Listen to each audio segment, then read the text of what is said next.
said the Katina man, you can check out anytime you like, but you can never, Ozan, what? What am I reading here, Ozan? Or Barcolas from PSG. Sorry, yes, thank you. That's what I was wondering you guys were talking about. Tonali went to Tottenham. When did that happen, Benton? Yeah, and Gavin Ross says the same thing. Tonali went to Spurs. Thank God he didn't come over to Arsenal, man. Anybody who's, coming in from that side is no longer welcome in that side of North London. And with that, we're going to send you off to the big boys. I will see you guys same bad time, same bad channel. Neil back in the hot seat tomorrow. Take care, guys. God, Neil's back? Okay. What's up, Joe? We're ready to rock and roll. I've got my mic now, Andre, in case I don't know if I was having Brendan's in the morning. And, so you got like a little Gavin McKenna thing going on there on YouTube. Yeah, you've seen that one? How many beer leaguers? In 92. Oh, we already discussed about that. Let's go. I mean, the fun is just starting right now. I mean, there's SpaceX again. We were trying to go short. So we went long when we left you guys. Once it broke 160 there, Joe, I went short, which was the mistake. Like, going short there, we got stopped out once it broke higher and actually put us red on SpaceX. But no SpaceX, no cry. We actually got right back into it. And there it goes again, SpaceX. Now we're just, this is what we talk about this all the time. And it's not about like, oh my God, look at this trade. It has nothing. We always get the super chats about how, since watching the show, I've been more disciplined. I've been able to make some money. I forget who it was in Sharif early on there in the 11 o'clock hour. Someone had either super chat or mentioned that they were on track to make 50 grand or something this year. Leandra, yeah. So, and it's just like, it's kind of things like this is what I just want to show. And it's like, this is what's really changed my trading over the years is instead of, and even just over the months. I mean, I used to be much more stubborn in, trying to short these things basically until, and we did it on Friday on Thursday with Tesla, and it kept going down. Remember, I kept saying, Joe, like, just for jokingly, we were like, let's get back into long. And I was like, that's it, Joe, we're going to fight each other now because, we don't want to chase trades that aren't working for us. Yeah, exactly. And just like here on SpaceX, this one could have mooned. Pardon the pun or whatever, maybe it was a good one. That could have happened on SpaceX there. And of course it doesn't, and it rejects there on the 200 period. So the next break of 160, I wanted to believe in it, and we had our stops similarly. So, give yourselves $1.50, $2 worth of risk there to cash in now. And this time we actually hold on right now to 40% of it. So, this has been a good trade. And we talked earlier about trying to hold on to something and try to figure out, when can we get out of it? How much do we want to hold all the way to the downside? But there it is right there on SPCX. We are seeing some updates also out of Orogenics, and their ticker is OGEN on the NYSE American Exchange. This company now has activated its phase 2A clinical trial in Australia with its first site fully operational and patient dosing expected next. They're developing ONP-002, which is an intranasal treatment targeting concussion and mild traumatic brain injury, an area where there are currently no FDA-approved therapies. Alongside that, Orogenics has spent the past year strengthening its balance sheet, raising capital, resolving liabilities, and restoring exchange compliance. The focus now shifts to execution with clinical progress underway with additional CNS assets under evaluation. Thank you to OGen for the continued sponsorship of the show. And regardless of them as being a sponsor, which is the great thing about it, we get to talk about it. And I think that, concussions, and especially if you are like us, either sports, played sports as a youth or currently do, or have kids yourself. I mean, make sure you do check that out, especially if your kid has suffered, or you have, or anybody suffered from concussions. Check it out with Orogenics. I was going to say too, I think also like concussions, at least when I was growing up, were super, underdiagnosed and tested for. Like I, cracked the head open twice in like a couple month period when I was 7, and I was never tested for a concussion, right? And you think nowadays they probably would. That's nowadays. So I think concussion is, I was just thinking about this, how like concussion education or whatever was so slow. So it's good to hear that it's getting better. Yeah, no, for sure, 100%. I mean, that's a part of it. And I was even saying the stories about how, some of these players Gia plays with, if they're ever hit. It's not even contact, though. No, it's not. But they get, contact's not allowed in hockey until you're what, U14? But now, which is crazy. 15, we were hitting in like Adam, man. Yeah, no, they're still, trust me, they're still hitting It's just not allowed. It's just not, means you no get a penalty. open heist. Yeah, okay, well, I mean. yeah, it's not encouraged the same way it used to be. But no, I was going to say to Dara's point, nowadays, the minute someone goes into the boards or whatever, it's concussion there's protocol. a trainer right there on the bench. Protocol, man. Yeah, they do everything. So concussion protocol. But yeah, thanks for that story of Dara. And yeah, moving forward with that, it's a dangerous one. But go check them out, OGen. Of course, not just because it's sponsored, but because we do think it's good things happening there. All right, so yeah, there's a level here because we got Nasdaq inclusion today, right, Katina, man? Yep, tomorrow. So there's tomorrow. Actually, tonight is it? Actually, tonight for tomorrow's beginning trade. Yeah, that would make sense. I thought it was. Yeah, maybe you're expecting some. So you'll see it maybe an imbalance, a bigger imbalance, right? So here it is, $160 strike price, guys. 15,000 contracts at that zone. So I mean, we've broken down from that level, which we had a high of approximately. Hold on, let me pull it up. Around that mark, and then it sold off and hasn't had the ability to claim it. So 160 was this breakdown level here today, guys. And then that's when the momentum really started to uptake. So whoever is holding the majority of that size through that, and you can see that shelf that was being established there, and when the volume started to step in. So we can correlate that 160 strike with this breakdown level. Now we want to see if there's going to be any form of an elastic band effect. It rejects this zone and then maybe heads a little bit lower there, Katina, man. But the options chain definitely coming into play on SpaceX here today, finding a rebound. And I was telling the folks, like, we were trying to find somewhat of a rebound here on the TQQs, which didn't work for us. Ooh. And then sure enough, that'll be it for it. Yeah, I mean, hey, man, it is what it is. It's like a couple hundred shares there, a couple hundred there, and you eventually take the hits, and then it's just like, oh, that's it. Your day is unfortunately done. I respect you. I talked about that. You've started to increase your share size when you think you like something, and sometimes it burns you, and there's no doubt about that. That is the trader's dilemma. It's like your best trades, you turn around, it's like, why did I not have? But it's just like get out when I was supposed to, and that was it. Obviously, the result was. Talked about that corn. I think I got something stuck in my teeth. But here it is, right? Like, so if I was a little bit more patient on this bad boy, then it has a liquidity grab. Could have grabbed some, came back to the break even. Now breaching past my entry point, but you can't hold it through this just in case there is more downside, and then you end up taking a significantly bigger hit than what you're supposed to. SpaceX, Whisper, Gabzo. Yeah, no, we're not doing too much on it, but we've done really well. I like the volatility. I've liked this 160 level, for many a trade, and it's done real well, man. I mean, once it broke back, unfortunately, I wasn't here that day. It was a Friday when it broke underneath that 150 and then just rifled right back up again. So, it's these levels. And it's just about playing it the right way, in my opinion. And I mean, to Joe's point there's going to be right ways and wrong ways to play everything. And sometimes, you get a little lucky with the momentum there. And just this name's had a lot of momentum to it. So it hasn't really reversed and stung me too much. And, again, to another point that we've had around here, and that is that when you're wrong, you got to get out. We were able to take that long early off 160. That really worked. And then we tried to average it in down there and get a little bit more. But remember, we didn't have that much left, and we were actually upset about how much we got out, but it's turned out to be fine. And then we tried the short, that's these purples, and then got out once it broke, and now back down below, and we just took another decent fill here at 156.50. It looks like now you're trying to get back up. Watch out for a 158 break. Maybe we get a little lighter on that trade. And again, no point in bringing this all the way back up and then eventually getting stopped out. We have our lines. We've actually now broken above this 25 period, which is this gray line right there. That's something that I am very interested in looking at every day. And yeah, that was a breakout right there, back through there. So we'll have to make sure that we get a little bit more out if it breaks above 158. So yeah, again, thanks to everybody for watching again here today. There's been a lot of names moving around. I mean, a recent halter here, TDIC, I just saw a halt through. That just reopened now. So kind of a downside halter today. Looks like it wanted to sort of really respect VWAP for some reason. Opens up huge, up to 7, and then comes right back in. That's TDIC bouncing nicely off 6, and your VWAP now cut in half.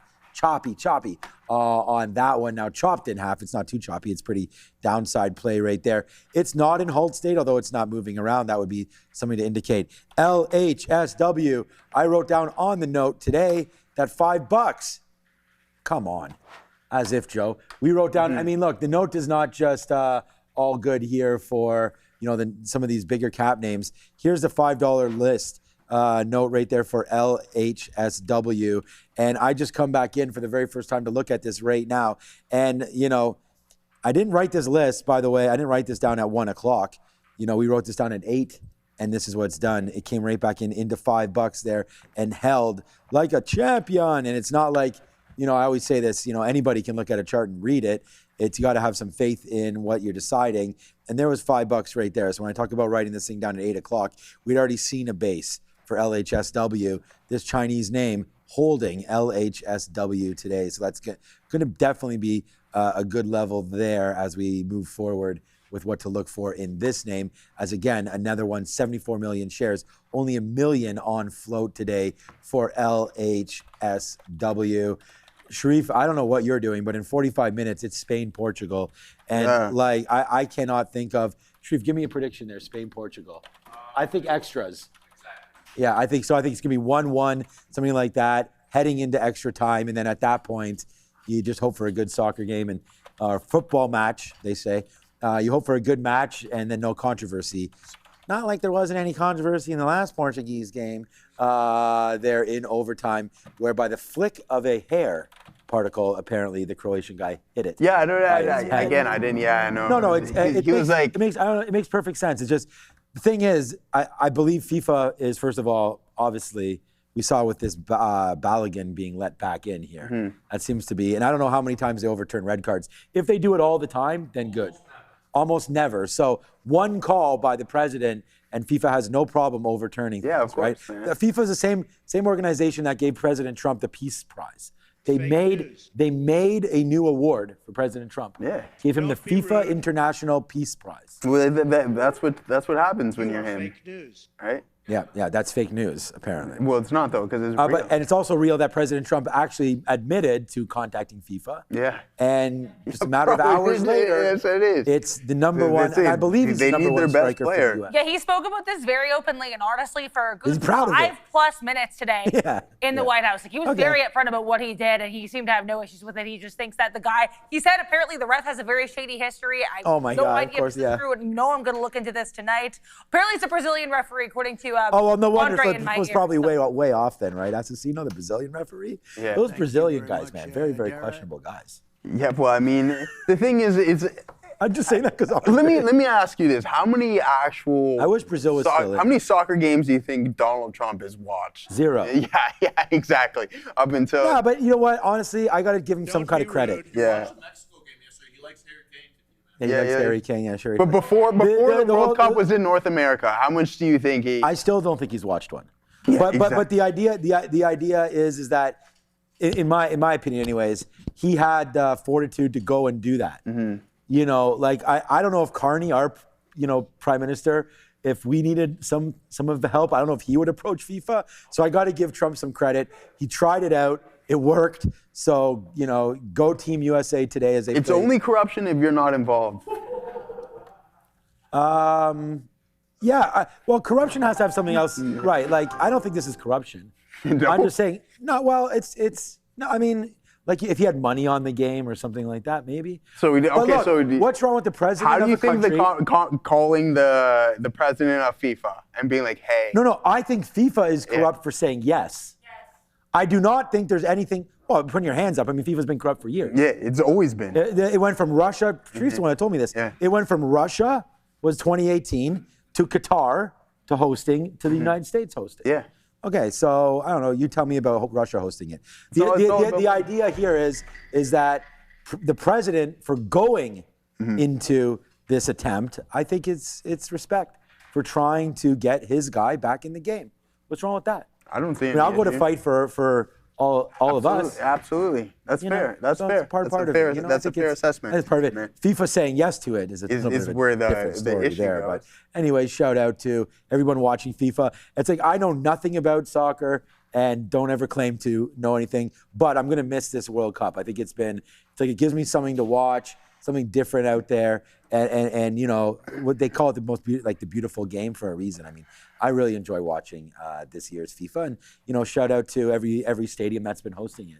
Haven't really heard of any security issues. I'm sure the lines are huge and everything. Yeah. Probably that's because of Big Bear AI software. You know, the getting into the security. But how come we didn't get a little pop in that stock? Same reason why not getting pops in Nikes, right? Yeah. I don't know if that matters, and maybe we are getting a pop in Big Bear AI. I don't know, but maybe not. Anyways, that's our little rant there, and it's going to be a great game tonight at 8 p.m.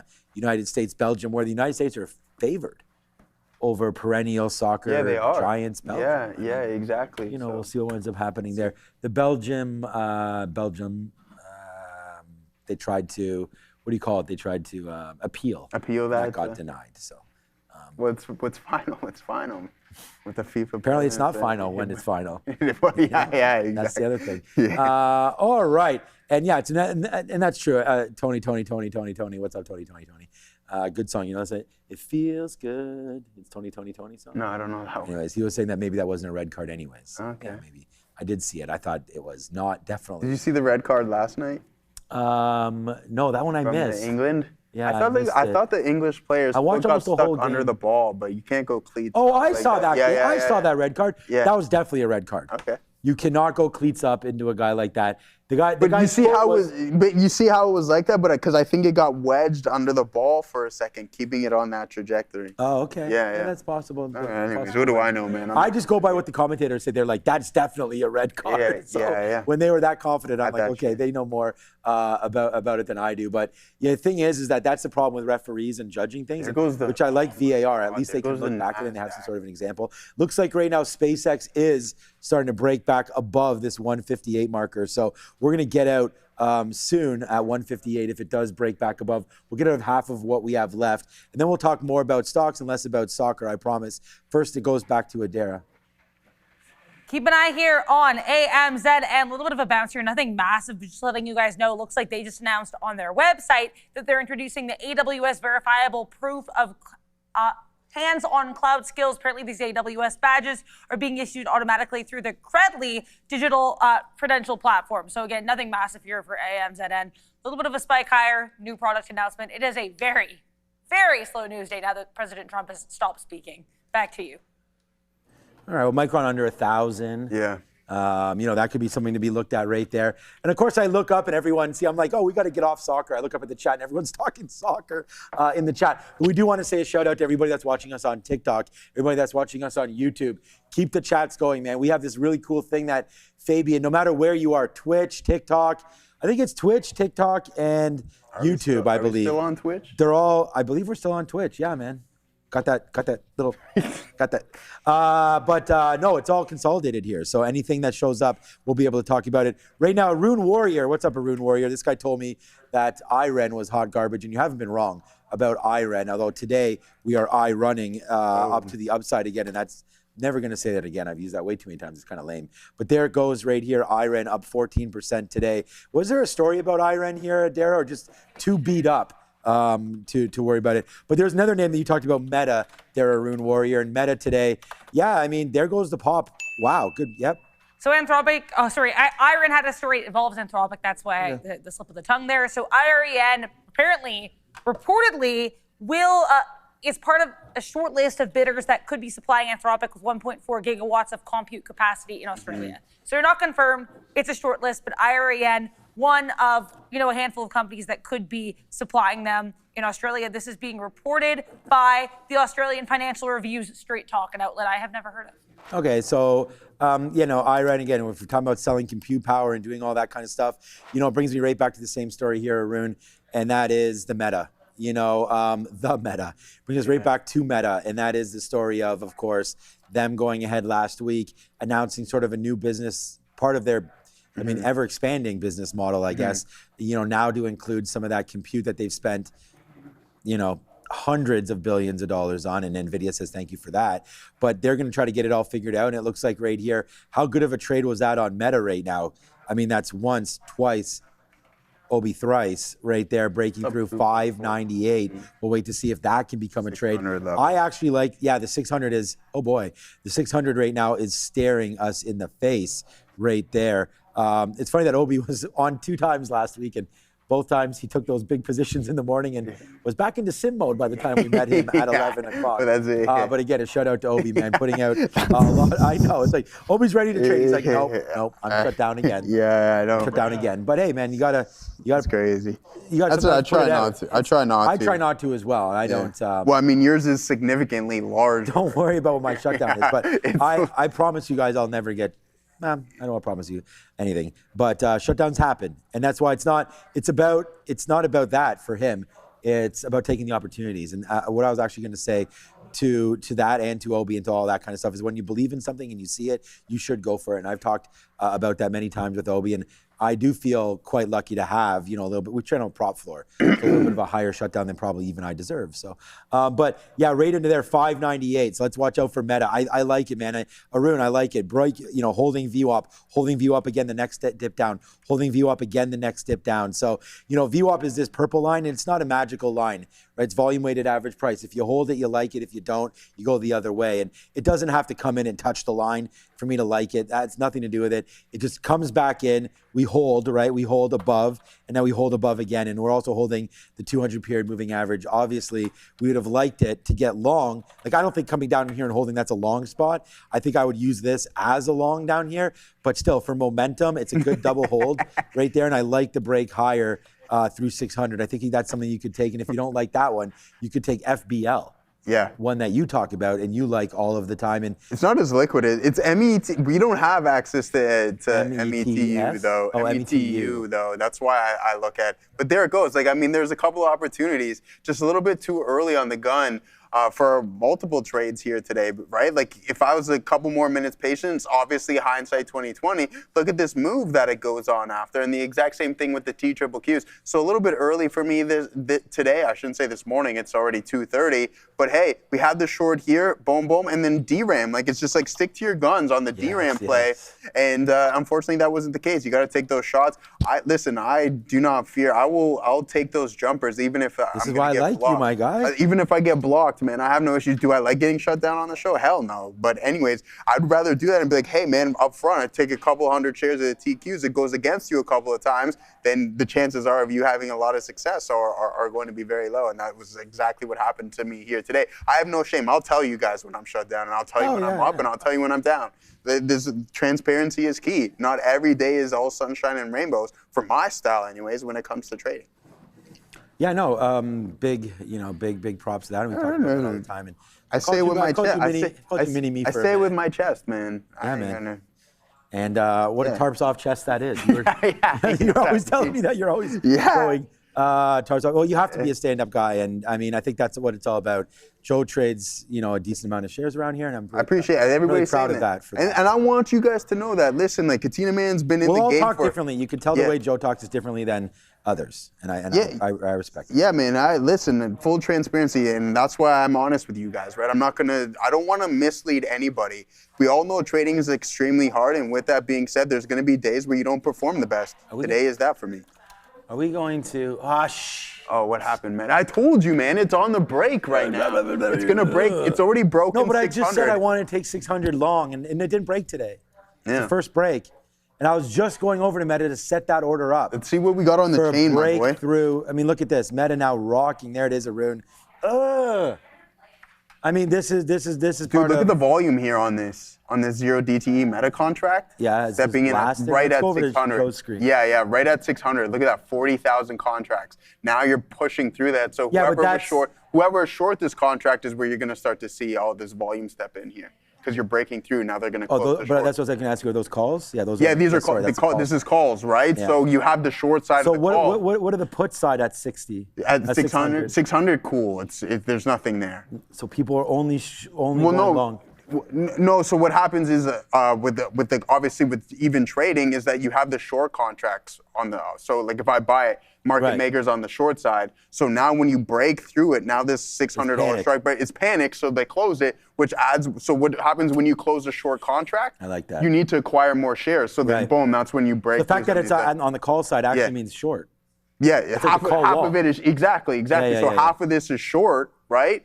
Now you're breaking through the level, people are panicking, that's why you're seeing a lot of volume step in right there. So they're closing the position, hence why you see a little bit of volume step in. They're like, uh-oh, it's going parabolic through these levels, we need to get out of this, close the position, and then sure enough, you see it break with some volatility. I'm trying to go long. I just bid here $600.28. So people are just joining me. That's me sitting there right now. We'll We'll see if we can get long. Just a little bit of a push down. We should be able to get long here at 600, just ahead of 600. I'm going to give it to that 598, okay? So I'm going to try to get, I mean, I could just punch long right now. I'm hoping that it does come back in a little bit there off the high, 602. So we've just pulled back $2. Let's see if we can get some love now. And by the way, we're still, I mean, talk about getting some love. I mean, I'm in love with this Apple trade down here at 308, man. We put this one on, the very first trade we put on all day today, 935. Let this thing run up. Obviously, we don't have a whole bunch of shares anymore, but we're going to wait. We're going to hopefully have that meta fill by the time we come back. But for right now, it's Adair and her graphics, man. They've been killing it. We knew they had that 4th of July graphic that got posted throughout the weekend. That was an awesome one. And now she's got something else. Let's go find out what Adair is up to over there at the wall. Oh, believe me, there are more updates to that 4th of July State Attorney Generals versus Public Companies series that you just mentioned there, Sean. So thank you for that mention. But in the meantime, we're going to get in today's edition of To the Window, To the Wall, where I pull up an infographic window and we talk about it on the wall. Now, here is a woman whom I've never spoken positively about on camera or off. This is Taylor Swift, and I will congratulate her because she got married to Travis Kelce over the weekend. Now, you might be like, Adara, what does this have to do with the market? And honestly, I wouldn't have thought it had anything to do with the market, but I looked at the guest list and I noticed a bit of a pattern. So there are not one, but 5 people associated with public companies that trade publicly in either the US or in Europe that were reportedly in attendance at this event, according to Variety. Let's get into it. Number 1 here, Bob Iger, former CEO and former longtime CEO of Disney. Then you get Dana Walden over here. Now, at one point, she was actually seen as the number 1 pick for the successor to Bob Iger as CEO. Now, obviously, she didn't end up as CEO. She ended up as president and chief creative officer, but she was also reportedly invited and or in attendance. Now, I'll get to the main and the middle in a bit, but we'll go here at the bottom. Of course, Taylor Swift in the music industry. So you've got attendance from the chairman of Universal Music Group and the CEO of Universal Music Publishing Group. Now, Universal Music Group, they trade publicly in Europe, so not a US traded name, but one I wanted to mention either way. Let's get into a very controversial and contentious figure in the middle. That is Adam Aron, CEO of AMC Theaters. Now, this man apparently tried to stream and live tweet part of the wedding on X and then was forced to stop. Either way here, he was in attendance. And I think what's interesting as well here, what this says kind of about the culture, specifically to go back to Disney, is that, again, you've got the former CEO of Disney. You have the woman who at one point was seen as the number 1 contender to take over as CEO of Disney, but you don't have current Disney CEO Josh D'Amaro, which I thought was kind of interesting. Either way, whether you find this completely ridiculous or completely random, I hope you enjoyed. You can find this infographic on X at TTV Research. And that concludes today's segment of To the Window, To the Wall. We're going to send you back over to the guys. I mean, yeah, basically there's some Disney tie-up there. We do know that she's with Toy Story 5 with that new song. So that would make a little bit of sense. And obviously, Taylor Swift growing up in the era that she did, Disney obviously played a huge factor, I would assume, in her childhood. But Bob Iger and company not having a good time with their stock price as of late, whether or not they attended the wedding or not, which apparently they did, down 2%. There is Mr. Iger and his company's stock. As that's now down, it can't get out of its own way, I feel like. That 200 period moving average, whether or not, again, you're this tech guy or whatever you're looking at, we have bounced off of that right there again, technical analysis, the 200 period moving average. So, I think it's going to be, this is a big movie, right? We do know that Toy Story 5 is going to be huge, but I don't know if, what's happening at the theater moves the needle enough. And I like going to the theaters. We had Adam Aron there from AMC also attending it. I don't know, when's the last movie, or what is the last movie you went to? Do you remember? In the theaters? Yeah. I couldn't tell you. Did you go to see Backrooms? I watched it at home. Oh, you watched that? Oh, yeah, that's right. You got 580p. You got that home stuff. I got that 580p stuff. Over there. Right. Yeah, me too. No, we went to the theater, but again, that movie is not really. I kind of thought it was cool at the theater because we were able to sit in the D box, and it's just because my kid was like, every movie he goes, you have to sit in the D box. So all those, the cameras, the movements, the chair was moving, and that was kind of cool. I like the experience of seeing movies. VIP is the best. So when I go to the movies, it's VIP, and I think the last whatever one you do is VIP over there. Yeah, obviously Joey VI. Joey VI? Yeah, exactly. No, in all seriousness, when I go, it's just the last one I think was the first Dune.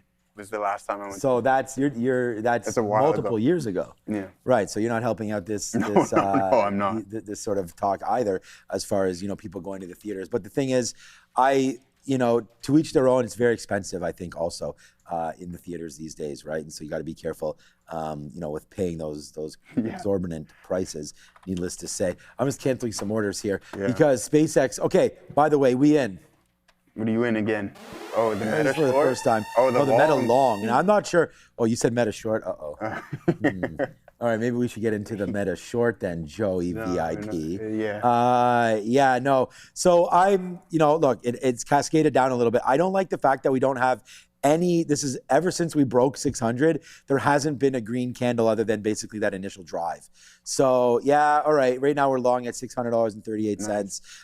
Is it nice? I don't know. You can get it right now if you like it too, but I'm going to wait. Let's see. I don't want to get anything out at 601. I'm hoping for a little bit of a break. I do have an offer at 601.75, basically the high of that. I have decided though that 597, a break of 598 right here, I'm going to get out. That's the 25 period moving average.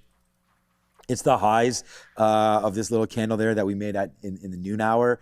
And also it's going to match with the 25 period moving average. So obviously we'd like to make a little bit of money on this trade, but I'm not going to lose $2 on it. And, to the point of someone said we were talking about getting shut down. And it's and to your point, anybody can get shut down at any time. There's no doubt about that. But you can't hold your trade against you until shut down. Some people saying, shut down your stop loss. Well, some people are just saying blah, blah, blah wants to hold until he gets shut down. And that's not that. That is the complete opposite, I believe, in what is right versus what is wrong. You won't find any success, even as difficult. I mean, look, sometimes, there it is. So I just got a little piece there at 600. So I played in between this. See, this is the real spread right there, 83 to 98. So you can sometimes sit in the middle. There it goes. Let's go. So right now, here we go. That's it right there. Look at that. SpaceX Whisperer or what? Or maybe Meta over here. There it goes, man. Now we are $1 and change in the money. And we'll take another fill there at 65 on Meta. So we're starting to get filled now as we take that break long. Thank you to Arun Warrior and everybody that's out there right now. We're going to go perfect today, man. We've got SpaceX obviously in the account right now. That's going to be a good short. We've only had 3 trades today. It's Apple long and all these levels were talked about before the trade. I mean, this Apple trade is right here on the sticky note put out at 8 a.m. So that trade hits at 9:30, boom shakalaka, as that one starts to make a little bit of cash there, as that's obviously going upside there. SpaceX, I think we've done well talking about that. There's the short. We had the long early. That was a winner there. And we had the short as we left you guys over to the midday. And then we took the short on again right there, and that's going. And there goes Apple now, 550 now in the money for Apple. I think let's wait around 314, right? Again, I like the trade here. It's going to be a good one, but I'm going to put an offer up there, 313.70. See if we grab that fill on Apple. Shout out to my good friend again, Phil. And then on SpaceX, that's kind of dying a little bit here. Let's put a bid again on SpaceX. See if we can't get another, just get a piece out. I'm going to punch out right there. We punch out, get a mid-30s trade, and there it is for SpaceX. So just since we're here, man, it's $5 on Apple. It's $1 that we just put on right now on Meta. You guys, even Joe, remember Joe? You were like, oh, yeah, you were talking about it before. And I was like, if you like it, you can put it on. There goes Meta to the upside right there. That's a good trade. So that's now $1. And then it's $3.50 now in SpaceX. So we're sitting in over $10 right now. Hopefully my worth is not, based on these trades, but hopefully good talk that we've had. Yeah. We've had a lot of fun over here. And, that's part of the show. It's a day trading show. Yeah, exactly. So I'm just trying to show that, hopefully we can make a little bit of money, just not only together, but as we continue to climb through and make our way through these trades, we can discuss them. So. Yeah, absolutely, guys. All right, let's run through our watch list here and see how some of these names are performing on today's session.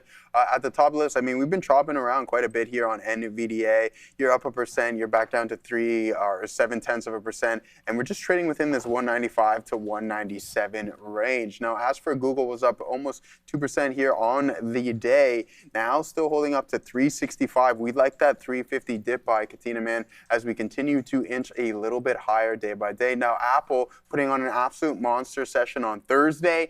right around the highs. We're only a 0.5% or so, 1/4% off of this previous pivot. So not too bad of a look. Back-to-back strong sessions for AAPL. Way to identify the strength, Mr. Katina Man. Now 3.5% to the downside here with a high of 167 on SpaceX. Now listen, we talk about the shares that are being held. Until a day after the Q2 earnings report, we knew about them 30%. I believe it's around 197 million shares that have the potential to be sold. Not everybody is going to, but that's something that we always have to keep an eye out on, especially after that release date, $156. So not too bad, but I do believe that we're going to head into 125. Let's head over to the daily and see from a percentage metric what that is actually down from here. 125, I believe, which is a reasonable target, is an additional 20%. Now, moving forward, we'll take a look at Broadcom, a name that was down 27% off of the all-time highs, now only down 24, not too bad of a look. And we'll get into the fintech names momentarily because Robinhood putting in another monstrous session, almost breaking through a key pivot level of $120. Now, Meta, a name that has broken another downtrend, and we've seen this happen on multiple occasions, guys. Look at this. So it breaks and then comes back and gives back the majority. But one thing that we do have going for it here is a higher low. Now, can Meta find its merry way? One thing that I don't like is Anthropic, and I'm going to do a little bit of research how many deals these guys have with different companies for compute and cloud storage. So that's going to be really key. Like, I mean, if they're spreading themselves a little bit too thin, then that might be something to be worried about. So moving forward, AMD putting in another monstrous day here, Katina Man, to the tune of only being down 5% off the high. But obviously the average true range has expanded as the appreciation in price continues to grow, okay? 201% from March of 26. That's some big time returns. It's like the Cosby, my friend. Now, as for Palantir, 2.5%, but 4 green days in a row, Katina Man, for PLTR. And you and I both know where Alex Karp stands, and he's within this token generation. He's not the biggest fan of Dario, and he does not like Sam Altman. Understandably so, they've been a little bit of a disruption to his company. Now, as for IBM, we're talking about the $2 billion business investment, quantum investment from the Trump administration, $1 billion of that going into international business machine. Now, a couple more. Yeah, so if we're going to be talking about the quantum, why not follow that money and see where it's been heading? And Rigetti getting $100 million, which unfortunately hasn't been performing very well, and now in another downtrend here. Before I send it back to you, Katina Man, I want to take a look at Robinhood, as this name was going on a big-time run. I think just with the trajectory that we're currently sitting on, we do have the ability to head to that next pivot, which could be potentially at $140. All right, yeah, I want to give a big shout out to CompuCare team. He put in the chat there, and we're going to say a big shout out to this chat again. And wow, what a amazing accomplishment. Where is it, CompuCare team? It's in here somewhere. You're welcome, Arun Warrior. Thanks for bringing my attention also to Meta. So I'll give you Apple, you give me Meta. I like that one there. No, CompuCare team says he's been watching. Anyways, I can't find it on here. Been watching since this time, 2021, July the 6th, he mentioned there of 2021. So a big shout out to your 5-year anniversary there for CompuCare team. And, thanks again for all the continued support by every single person here in the chat. If it's whether or not your first time today, I guarantee it won't be your last, but if it's your first time or your 300th time, like CompuCare team, thank you so much for always coming back. And, we're on all day. The minute the market opens up to the minute the market closes. And if you're lucky, we stay late. And that's earnings season. We're getting close to that one. Getting rolling in that. Again, yeah, you can just stay late for me every day, Joe. If you want. That's completely fine, as the people have spoken and want more Joe. Yeah, well, I mean, all right, we'll give him a little bit of a break. We'll let Neil step back. Yeah, let Neil come back in for a minute, and then people will complain, and we'll get you back. Then we'll get me out of here, and then people will complain about me, and then we'll get back. And then they'll complain about me. The Joe Show, the Bro Show. But yeah, thanks to a Rude Warrior. People loving the combo, and like as Joe said, we'll give him back to Sharif in the midday show, and Joe will still be here every single morning, right? He does the calls, the puts, and the upgrades and downgrades. Yeah, it's great. And plus, you like to be there and trading all day too, right? But okay, we're bouncing a little off 602. I'm going to put an offer there at Joe 82 show. Again. Maybe we get off of this a little bit more here into Meta. Okay, there it is. We get that 60. We just got 80s there. Again, 601 80s. So another out there. And just to let everybody know, if I do the math correctly, we still have half left on this trade. So it could still blow up against us, but now look what we're getting out now. It can't be a loser. We're getting it on the bottom of that wick. So 599.70. Let's change it up, man. We used to get stopped out.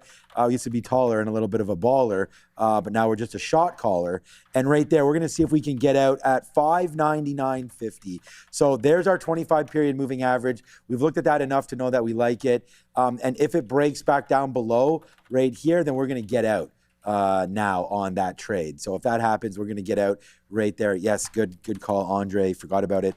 599.49s. We're going to get stopped out of this all. But right now, there's one thing that I have to remind you all about, and that is that the campus promo is back on. And if you are located outside of the continental U.S., you are able to participate in what this is. It's a curated program. So you're going to get a list of stocks you're able to trade all on the U.S. side of things. So learning about trading the U.S. markets, very important. You're going to learn about professional versus retail order flow. Some of the people you've seen on the show, Lars and Wayne, and some of these guys have been around for a minute, right? Developing this program, bringing traders in, trading and learning off of, just like I said there about the spread on Meta and, offering in between there, trying to get the better fills, trying to use the different venues and gateways that we have here at Real Trading. So, understanding the fee structure and all of that. So get yourself involved right now. It is Real Trading and it is the campus program. And the reason why it's called campus is you got to be available for the whole continued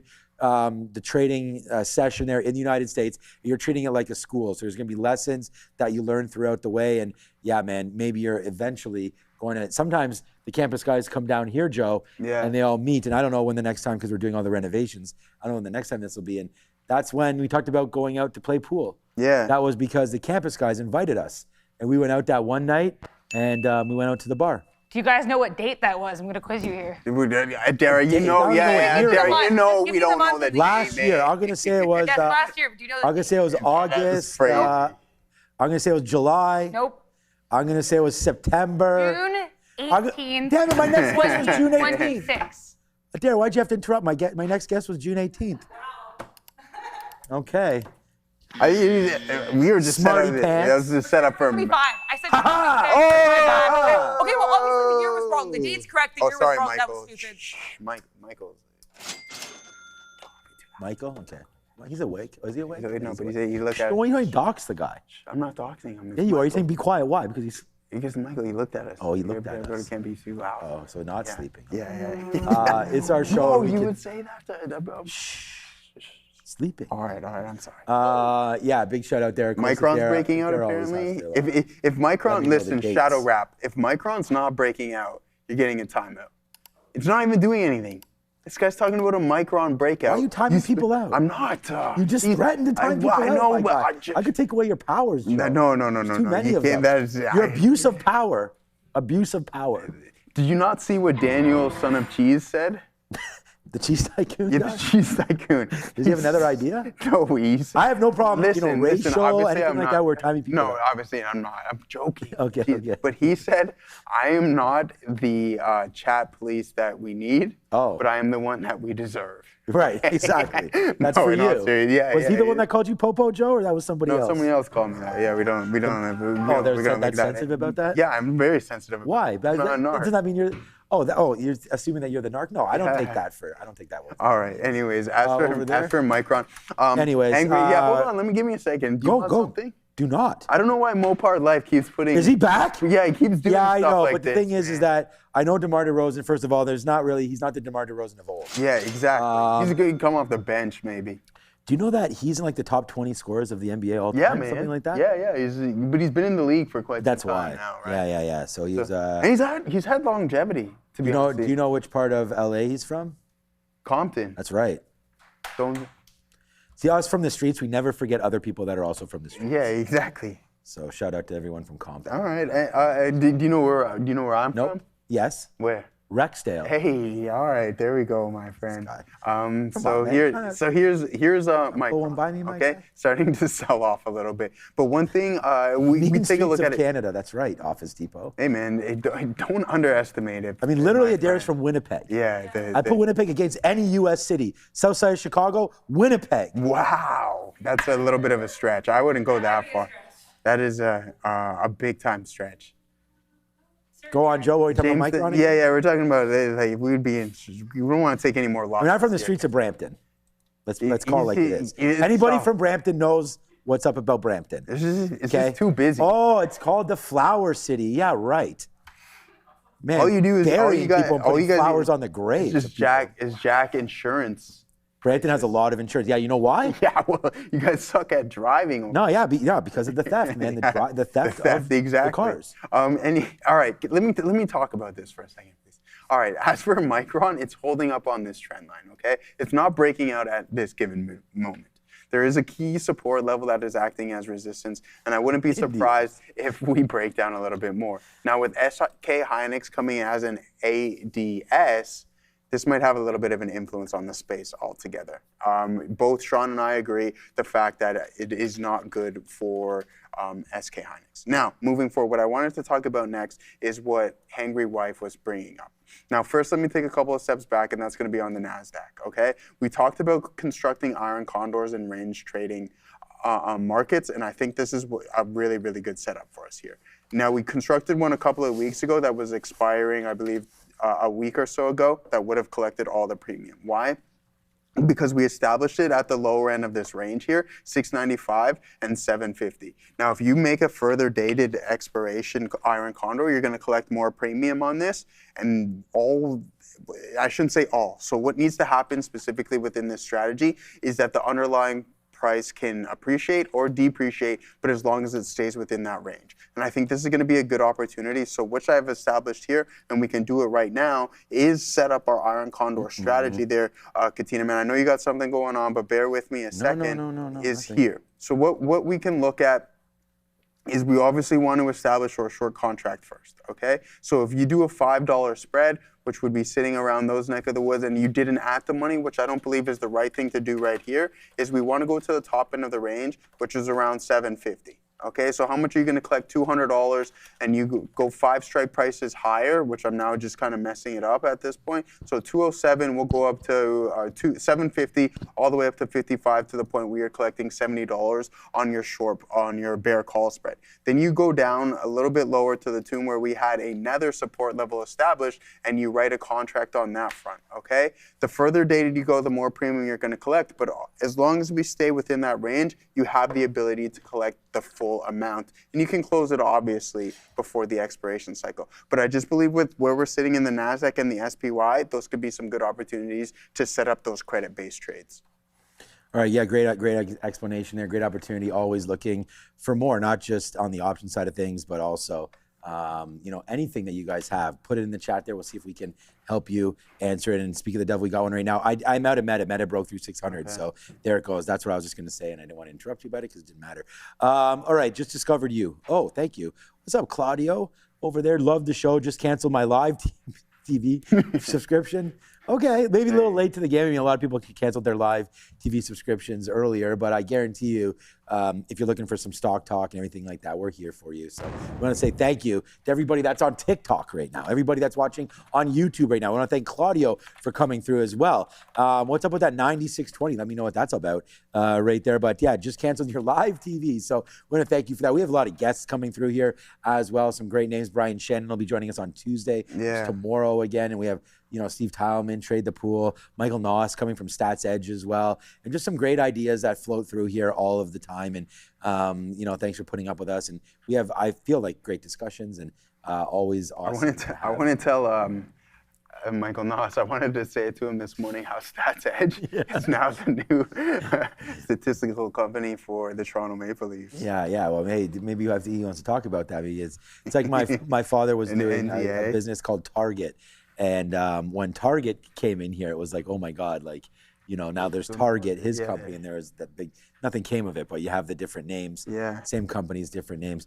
DJT I'm hearing about right now is starting to get a little bit of movement happening on DJT. Look at that spike up right there. So maybe something going on, but it's not, Adair, it's not huge. Went from 870 up to 880. Just hearing that there's some talk on that contract today, options, and there goes DJT trying to get back to the upside. I actually didn't realize that this thing broke below $10, and that's just my own ignorance because it's been underneath $10 here since March and haven't been able to get back above it. Remember, this was once a SPAC, and it was called DWAC, DWAC, digital something advertising, I guess. And then they got taken over and switched over names to DJT. And then wonder what that stands for. And then right there, breaking back through, $10 would be key for me on DJT. Looks like you're coming off a nice little bottom there of $7. And again, I believe this is the main business of this DJT, I think, is Truth Social. So I don't know if they have any other business dealings other than potentially crypto, maybe. But I do not know. Do your own research in DJT. But yeah, that name trying to pop through there, just giving you a little bit of volume coming into that. TDIC, 6 million shares just coming off halt as well at 2 o'clock. That's down 27%. We did talk about that. INLF, another name that's halted a couple times here on the way up, and now looks like it's halting on the way back down right now, INLF.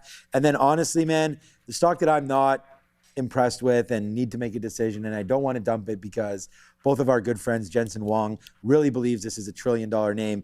Maybe he doesn't anymore. I don't know, but he came up with that about 3 or 4 weeks ago. And yeah, Marvell really reacted kindly to some of those words, also had earnings positivity, and it all kind of happened at the same time. And there it goes, Marvell definitely had its day in the sun. And I feel quite lucky to be able to get out of some of this name there just before its inclusion into the S&P 500 and or was it Nasdaq 100? I believe it's S&P, right? Downside there for Marvell ever since then. So we were able to get something out at 330, but definitely not enough. So we have to hope that Marvell can get back to the upside and start to clean out a bit. But that's another name that's just not. You mentioned Broadcom down a bit from its highs as well. And just a quick little math here. I mean, it's not too hard. It's $100 on 340. So, you're going to be down that 20% as well. That still says 1%. So there's something going on with my math there on the system. But yeah, Marvell's still down. I wish it was down 1%. But yeah, Marvell down about that 20 to 25% since that report. So yeah, not a great moment there for Marvell. Yeah, I mean, it's the same thing with Broadcom, though. Broadcom being down 27%. I know. That's why I don't want to dump. I don't want to be the guy that's dumping stock. Yeah, again, I've learned from my mistake, right? That's why I think a lot of it is noise. But one thing, if you are going to dump anything, I like that you were talking about this, Katina Man, this is Trump coin. Did you buy any? Well, I bought almost the whole float. Oh, okay. Well, you're not doing too good if that's the case. I did not. Yeah. If you didn't sell it, it's down 95%. I know Sharif is. Was that my weed stocks? Yeah. Well, pretty much. If you put them side by side, it'd be very identical. Except for this, probably sold off significantly faster. And then after this pump here, it was just straight rug pull. No shame on the rug pull, Katina Man. As soon as this thing, look, it opens up at 29. I think it's important that we talk about those kind of stocks. I mean, Michael's come up with that other coin that. Farcoin? Yeah, you said it. Yeah, exactly. That, you got to be careful that what these coins actually represent and do your own due diligence, because some of them are just meant to be kind of meme coins, and I don't. They are meme coins. It's not. They are very much. Well, so. No, but I mean, I think when. What use case does Farcoin have? Well, again, there has to have been something. There's nothing. I just when Trump was talking about some of his coins, there was something about, that there was some sort of a value, changeover if you hold so many of them. Anyways. So you're telling me dog with hat, with spelled No, I'm not telling you they all do. I'm just saying sometimes these things are promoted to have some kind of a use case. Whether or not it's, if you accumulate 1,000 dog with hat coins, you get sent a hat for Milo. Yeah. So, I mean, you can promote a use case. Doesn't mean there's a legitimate. Does it look like I'm the one that's in the white paper for dog or for fart coin over here? I mean, you got to figure it out. Listen. But okay. So what is the case for Bitcoin? I mean, a lot of these things are also getting blown up. There was multiple. I know. There was which theoretical. There's multiple theoretical use cases for Bitcoin.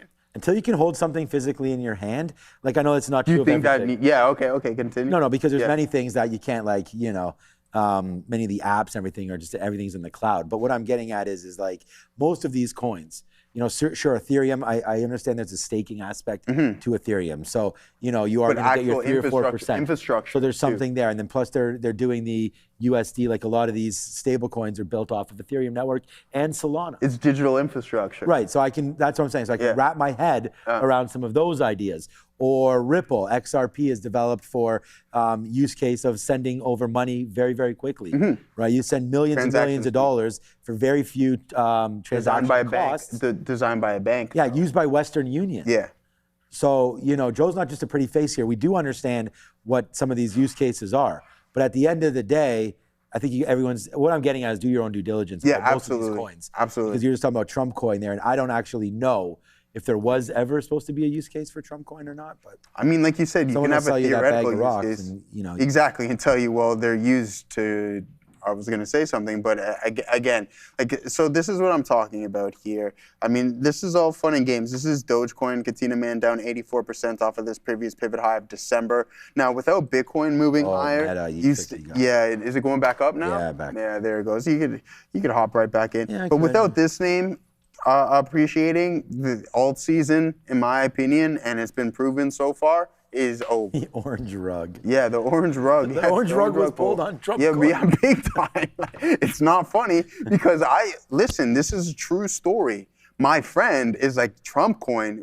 The guy who I talk to almost every day in my group chat is like, this is the new thing. Knows nothing about the financial markets and knows nothing about cryptocurrency and just fell into the trap of saying, hey, Trump coin is the future. Well, the future of what? Going broke? Because he's just rug pulled everyone, and it's lost 95% of its value. Yeah, it's lost 95%. Don't let friends buy Trump coin. I told him not to, but I can't control his money. Let's hear it, Adara. I just want to talk about some of the other wild coins that were of that area. So there was Melania coin, but there was also, if you guys remember, during the inauguration of President Trump, there was this preacher named Lorenzo, and then that preacher released, and I'm not joking, Lorenzo coin. Yep, I remember that. There's also the Hawk Tua coin. So there were a lot of certain coins I can understand. That happened, and the Hawk Tua one specifically a rug pull. So yeah, interesting look there.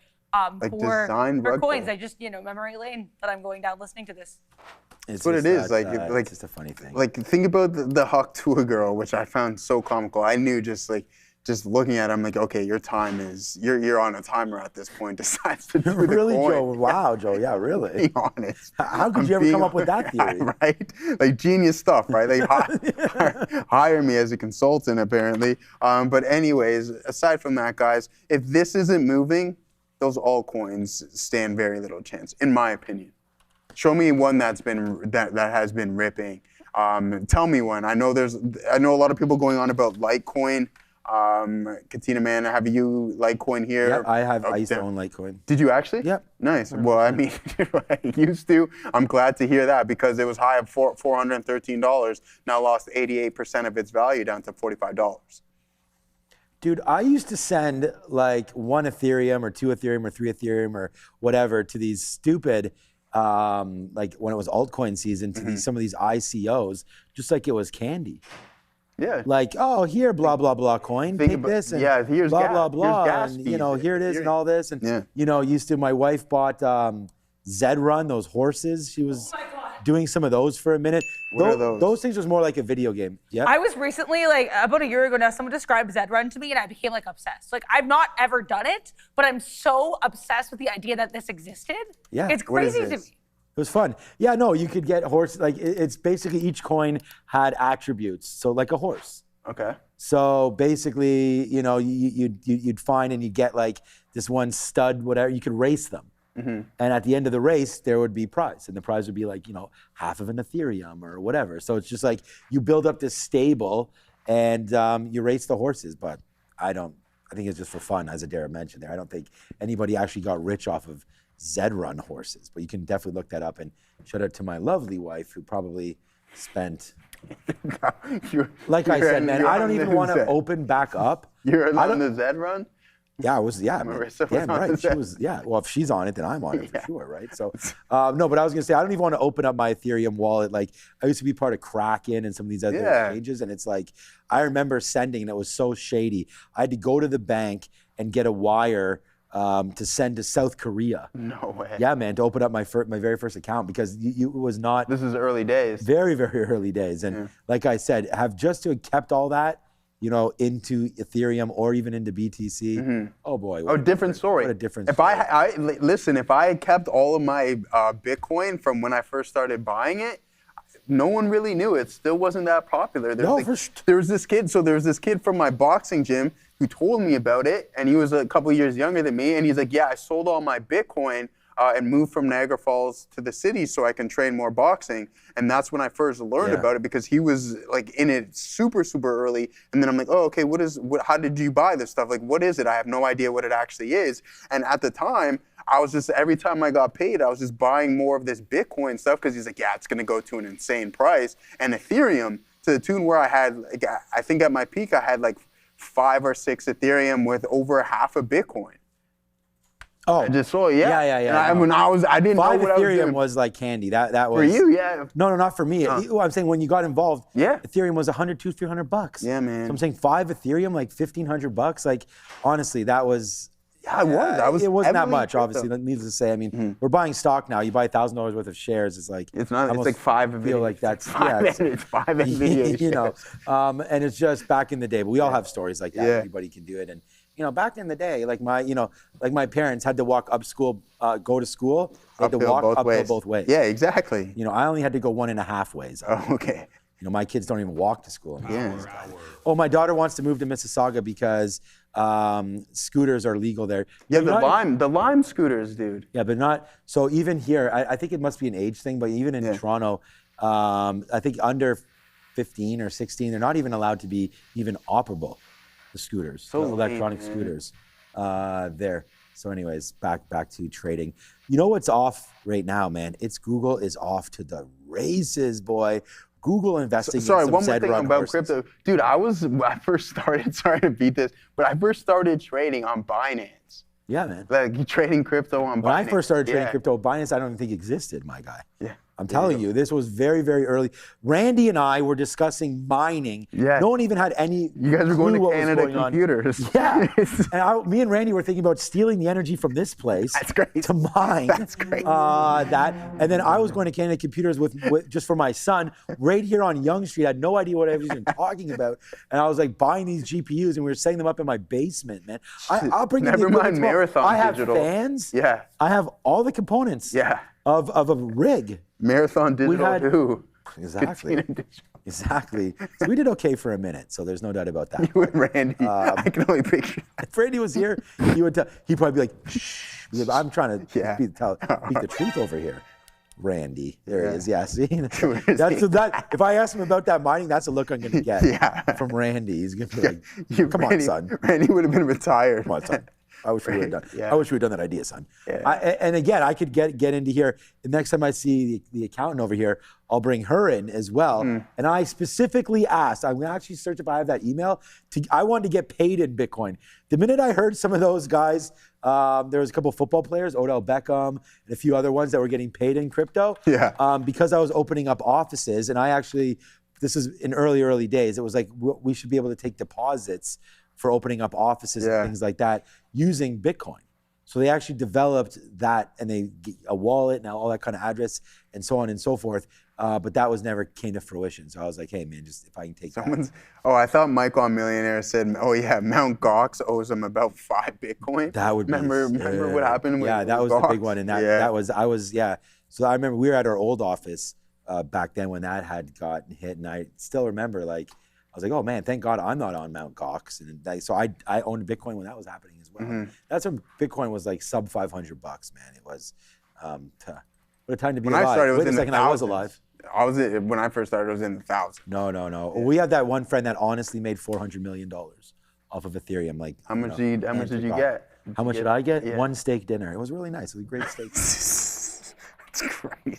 Crazy story, but true, man. Neil will tell you that story tomorrow too. Yeah. Well, because he moved over to Italy because there wasn't no tax. Just too much money. Yeah, exactly. There was. Oh no, they wanted to have wealthy individuals. Yeah, there? wealthy citizens and whatnot. So if you move there and you live there for 5 or 10 years, and I actually wound up knowing the lawyer that he was discussing this with through Scouts Canada, because I was a scout leader at that time, and he was telling me all about those laws and everything. And yeah, you can, as long as he gets there, lives there for 5 or 6 years, then he can realize, some of the and gains. pay a certain amount of taxes on that. Oh, but that'd be okay. So that'd be really sketchy, like holding for you got no. So he did. million Yeah, so unrealized. you could gone over there with a certain amount. Yeah. And they only paid 5 or 10%. But then if you live there for a certain and he's still Fair there. enough. So Fair enough. anyways, what a story. We've all had those stories, that's for sure.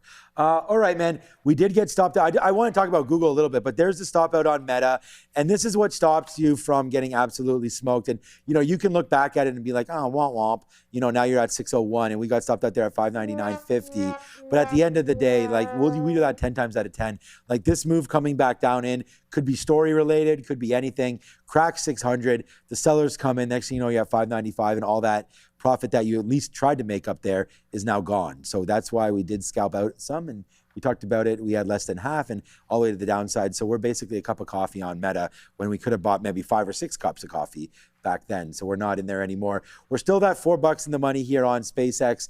I'm waiting for more. Like, you know, we're right back in. This is the best price I've ever gotten, around 155.50. So let's see if we get a little bit more in on SpaceX. This one I have 20% left, so I think we're doing okay here, holding on to this one. So we'll just continue that sort of talk and hope that SpaceX can deliver us back into some profits. And I'm going to put a bid right here at 155.25. So let's do that right now. I might already be there.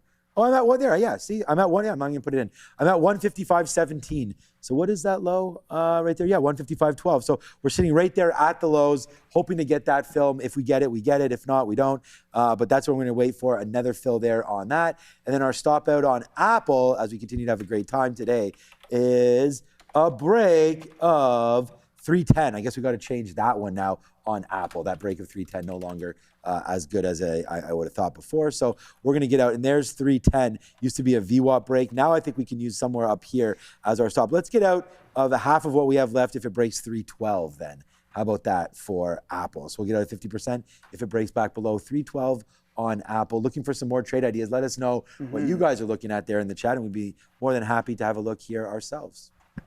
We don't trade like contracts, guys. Don't forget these are common shares. These aren't options contracts just yet. Can you guys random polls? Do you know how many traders follow the channel, are newbie and advanced? Oh yeah, that's a great question. Maybe we can get a poll up on that one. We do have a bunch of numbers regarding this, but we don't know exactly the quantity of new traders versus. But we could do a poll. Yeah, we could. We could always set up. I don't have that thing. Yeah, I can. Or we can even do it on YouTube, but we want to participate with TikTok as well. Oh, okay, yeah. So people on TikTok can do that because they can put one and stuff. Yeah, anybody that votes can get that going. So here's DRAM. I mean, it's been a pretty choppy one. You don't have it, Katina, man. I can pull it up. I thought you had it all the time. I know Neil's the one that always goes. Okay, you can send it to me. I'll put it up. I'll send it to you right now, my friend. All right. Other than that, I'll ramble on a little bit here about some other names. Like DRAM been pretty choppy, and obviously some of the memory names have been pretty strong today, and I'm not surprised by that whatsoever. I'll pull this up here, and I'll get this stock voting game sent over to Katina, man. And then we will talk a little bit more about what we got going on in the overall market while he sets that up. I sent you that video that you get to watch this evening as well, too, Sean. So. Hopefully he's left. I'm talking to myself. Yeah, that's crazy. He literally left. I thought he was right beside me, and I'm just talking to myself. Anyways, I'm obviously with you guys, so all right. Let's head over to our watch list and see what we got going on there, guys. With steak dinner is pretty crazy with a friend who made 400 milli, Monty G. Here it is. SMR, guys. So there's something that I was just reading up on, and if energy costs are going to continue to skyrocket, I just don't understand what's going on with NuScale Power. A guy from work, when you see a stock like this in a perpetual downtrend, it's just best to avoid them, in my opinion, until things really turn around or they have multiple positive catalysts. Now, I understand if you're willing to sit through some pain, then you can look to start to allocate some. But other than that, it'd be very, very small size until the actual underlying asset starts to recover. All right. So here's ASTS and some of the other space stocks that haven't been performing very well. Here's NASA. This is an ETF that I bought all the way up here at $40, but then offloaded it at like 35. I'm like, what am I even doing? I'll just get involved with some SpaceX. And sure enough, we're OTM on this one, SPCX. Sorry to take a couple steps back, but 170, 160 were my latest purchases. Obviously, I had those orders put out, and then I removed my 150, which would have got filled down here somewhere, and just placed that down to 125. Okay, waiting for those locked up shares to be released. Now, as for Uber, Here's another name that it just can't get out of its own way. I think, so it's just due to the fact that Waymo, I believe, not using the Uber app in San Francisco or something along those lines, it's going to be a massive hindrance. Like, these guys are just acting as a middleman at this point, and I don't know how long that's going to be able to work, right? Obviously, they have the platform and they have the monthly active users, but does Tesla and Waymo really need them? I don't know. I think that's a question that has yet been answered because we don't have the rollout that we're really looking at. Now, I called the bottom here on Walmart. Let's see if we can hold up. At the lows, it was down 20%, hitting bear market territory, which has been really tough. But JPM, up 1.3%. It was up around 1/3% at some point, and now we're only about 2% off of the all-time high in which it established last week. Okay, so I really like the banks, even though last week they did receive a lot of downgrades saying they don't live up to their valuations, which I slightly disagree. I think these banks, with all this money being spent through the hyperscalers, the transactions, PDT rules, Goldman Sachs, and Morgan Stanley benefiting from that as well too, plus being the underwriters in all of these big-time IPOs has definitely been somewhat of a tailwind for these banks. And the banks always win at the end of the day. I understand that they're extremely slow to adopt new technologies, which is fine, but when they do get there, they tend to dominate just due to the fact that they're have so much capital and it's hard for them to necessarily fail. Regional banks, different story. JP Morgan's, Morgan Stanley, Goldman Sachs of the world, I think live in their own universe, in my opinion. All right, I'm just doing this. Yeah, I was talking to you and you were gone. I didn't even know you left. Bruh. Oh yeah, I'm a ninja. Like Yeah. I went to go get some more agua. All right, let's start this voting up right now. Okay, this is what we got right here. We've got a new poll right here, and get your votes in ASAP, whether or not you're on TikTok, whether or not you're on Twitch, whether or not you're on YouTube. Your vote will count. So this is what we're talking about. What is your trading experience? And we got this question from you guys there in the poll. If you are less than 1 year, you're going to type 1 if you're trading experience. And this just goes by, you could take this for whatever kind you want, day trading, options trading, whatever you consider the style that you're trading right now. Okay, that's the most important thing. Not like, oh, I've been invested for 30 years. Like whatever style of trading that you're trying to, accomplish as far as profits and all that is concerned, what are you up to right now, and where are you? So right now it looks like, as we can see the votes piling in right here, it does look like we get that middle vote going right now, 1 to 5 years. So I would say that's like intermediate. I would go, basically rookie, intermediate, maybe pro. Like if you've been looking at trading stocks in your similar method, whether or not that be options or, VWAP trading or whatever kind, technical analysis, anything like that, that would be more over here, greater than 5 years, then 1 to 5, and then less than 1 year to give you sort of those green shoots coming through there, less than 1 year. So we'll double check it right now, but there it is right now. 45% of you are in the 1 to 5 year spot, and I'll just detect that. I'll put it back up when 1 comes back there at 3:30. He's going to do his Asian update there on the Asian markets, and then I'll show that again. So if you guys are in the chat right now, and this is what you're doing, man, it's right into here. Everybody voting right now. Someone said 4.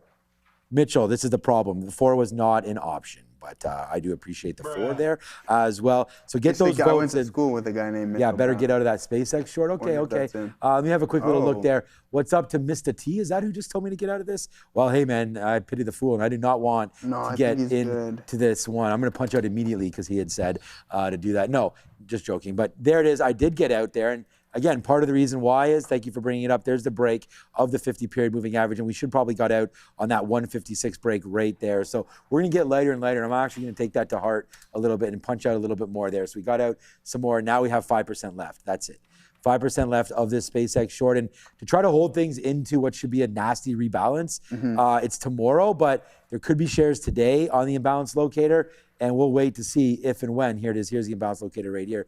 What SpaceX looks like into the close tonight. So, you could have 11 million shares to sell of SpaceX, could also have to buy of SpaceX. And when that shows up at 350 on the Nasdaq, that's when we get some actionable trading based on that information. So right now you only get, we have a tier 1 broker sitting there on the New York Stock Exchange and NYSE American that does give us updates about any of these stocks to buy or to sell into 350, right? So right now, Nubank is always on there. I don't know what CLVT is. This could be a buyout. This could be a name that's just being, added or dropped from a major index, so that's on there as well. Visa with a little bit of a sell. Now these are the active ones because you have in New York, so you see the time last updated at 3:11 right there. Most of these updates, anything on like MBGL, this one's maybe either halted or doesn't even exist. That was left over there from 9:30, so MBGL, something there from the NYSE there, New York name. If they get the odd timing, sometimes it's Nasdaq, but I'm not looking over there. So these are all the active ones right now. There's Pinterest with a quick sell there happening tonight. So we'll see what happens with all these names as they get more and more close to being updated at 350, where we get the live event again. So we're still waiting here just to not talk about the same names, but 113.70 is where I'm sitting on Apple. That stopped at 50. So let's just do that now as we get more closer and closer to those imbalances. Nothing wrong with putting out an offer at a little bit more of an aggressive price. We'll cancel our 70 fill and sit there just ahead of 50s and see if we can get that fill. Hopefully it comes through on that one. And then, some more names to look at here. We looked at USO earlier today. 104 and change, so not doing a whole heck of a lot. This has been closed now at the NYMEX since 2:30, so not much going on there. We didn't even get very much spike at all at 2:30, so nothing going on there on USO for now. Other than that, LHSW was a big name for us today. To have a quick look at that. LHSW, again, not much going on. We did like a $5 long that hasn't really come into play since it did at 1 o'clock, but that's what's happening there. And then a quick look on the only stock that we're not in that we traded today was Meta, and that's trying to hold out at 600. The way this is forming right now, I don't know. I would have thought a 600 break had an opportunity at least to get us somewhat excited to go to the upside. That does not appear to be happening right now for Meta. And we're just going to hold out hope that eventually Meta can settle back in here and potentially head to the downside. I mean, now that you're underneath the 50, you're underneath the 200 period, the 50 and the 25, we'll see if we do retrace back in into 596, 597 for Meta. And again, thank you for the advice, because it looks like right there, SpaceX is starting to get a little bit higher. I'm going to stop out on this break right here. Let's wait to 159. Put a stop out at 159 flat there for SpaceX. All right, good stuff, man. All right, so Dawn, I actually wanted to ask you a question, because I know you mentioned that you worked at the CBOE or the CME, I believe it was. What? And you can just put it in the chat. What was your transition? What was the transition like from going on a floor like that to just, I don't know if you're trading at home on your computer. What was that like? Was there a major difference? Did you find it more difficult? What was more difficult? Plenty of questions. Now, what I'm finding is not overly difficult here, Katina Man, is over the past couple of days is the long on Robinhood. This name down 23% still seems a lot, but from the pace that we went from to $65 up to $120 almost is almost 100% return. Just like that, right? Like, so we're not too far away from doubling up off of the lows, and I think that Robinhood can continue to move on this on this path. Now, as for SoFi, I know a lot of people talking about SoFi this morning. Sean, you're a SoFi shareholder, correct? Very correct. All right, that's all right, man. Nothing wrong with that. I mean, you got a lot of winners down 43% off of the highs. Well, so, yeah, I'm not in there. I know. Michael Burry is short, I believe, at some point, or I don't know. Other than that, but no, I mean, what I'm getting at here is from $14 to $18, you get 30%. So you're seeing the strength in Robinhood without any question. Now, Uber, we've talked about. McDonald's, a name where we say, hey, I don't know if anyone calls this a flight to safety, but $340 all the way down to $279 is a pretty hefty pullback, if you ask me. It's 20%, I understand that. But this is a company that really, in my opinion, is, I mean, as choppy as this is, I don't want to compare apples to oranges, but if you can buy the dip, and if you like what McDonald's jib is about, then there could be a pretty good opportunity there. Now on the higher time frame, Google breaking this downtrend and sitting on the backside of things. If there's a dip buy in any opportunity, I believe it's this one right here. There's just too many things going for it in the positive direction, in my opinion. And if everyone's worried about the CapEx, well, they just have multiple revenue streams. Too many. There's no such thing as too many for a company, but there's just so many. Like digital ads, you have search, you have Waymo starting. I mean, it's not profitable at any point now, but you also have Willow implemented within this company. So there's so many good things going on with Google. And for me, I don't know if Sean feels the same way. It's definitely one of the companies that are my favorite and can be a big time driver in the overall trajectory of this of the Nasdaq. Well, you know, we bought it live on the show. I mean, that's the last name we bought was Google. Yeah. We got in at 340 or 348. You got 348. Yeah, well, it broke through 350 and I missed it, and I liked the 350 trade, so we bought some. And did go as low as 330 something. It did there. So we definitely like that trade for sure.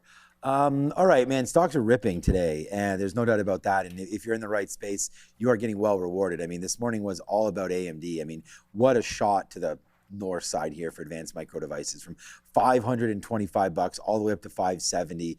As you know, more data center talk again today, and you know, just people buying the dips. And we had come back in there, talked about that. I mean, we've already talked about some of the people that we've had on the show there, and that is that if you ever get a name that starts to run and comes back into some sort of consolidation points, that's a dip buy opportunity there all day if you like the space. And I really liked Intel earlier on, and that one today only up 2.5%. So we'll see if that continues to work, but I do like some Intel there. And look what Intel just did just moments ago.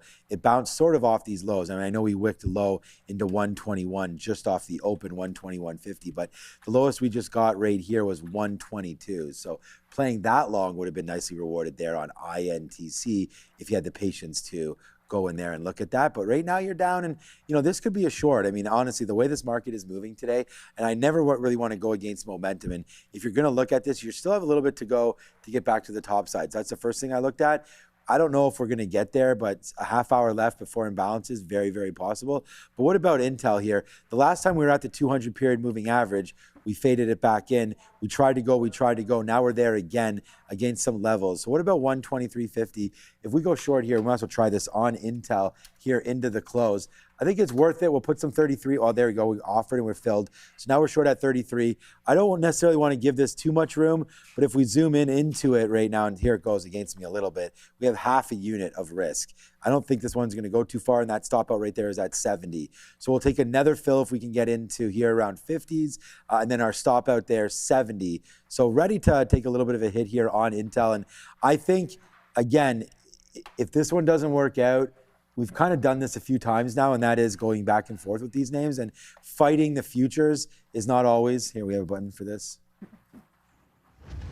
It's not always great. You get lit up sometimes if you fight some of this. And right now, as you can see, low, you know, we're starting to go. We're also bouncing nicely off VWAP, which is right here, and the 50 period. So always looking at charts as a tale of multiple stories. And we'll see if that little high wick right there, you know, could this be a doji candle if the next one closes underneath here and we start to make a move lower, then we could use that as an indicator there, as we just got an exhaustion back there to the upside. But for me on Intel, that's what we're doing. We could put our, oops, it's in the 50s right now. I might as well take, okay, well now we're starting to go there on Intel. So I'm going to put that stop in right now, 123.71. I'm not even going to get too cute with it. If it breaks higher through there, we're going to stop out. So give this one just a little bit more room as Intel's starting to go against me. Wow, that's too bad, man. We just missed that 60 reload. We'll see if we can get some at 51, not reload, average in, and then we'll see if we can get this one again. But, Joe, we just missed that, talking too much. But there it is, 153.60.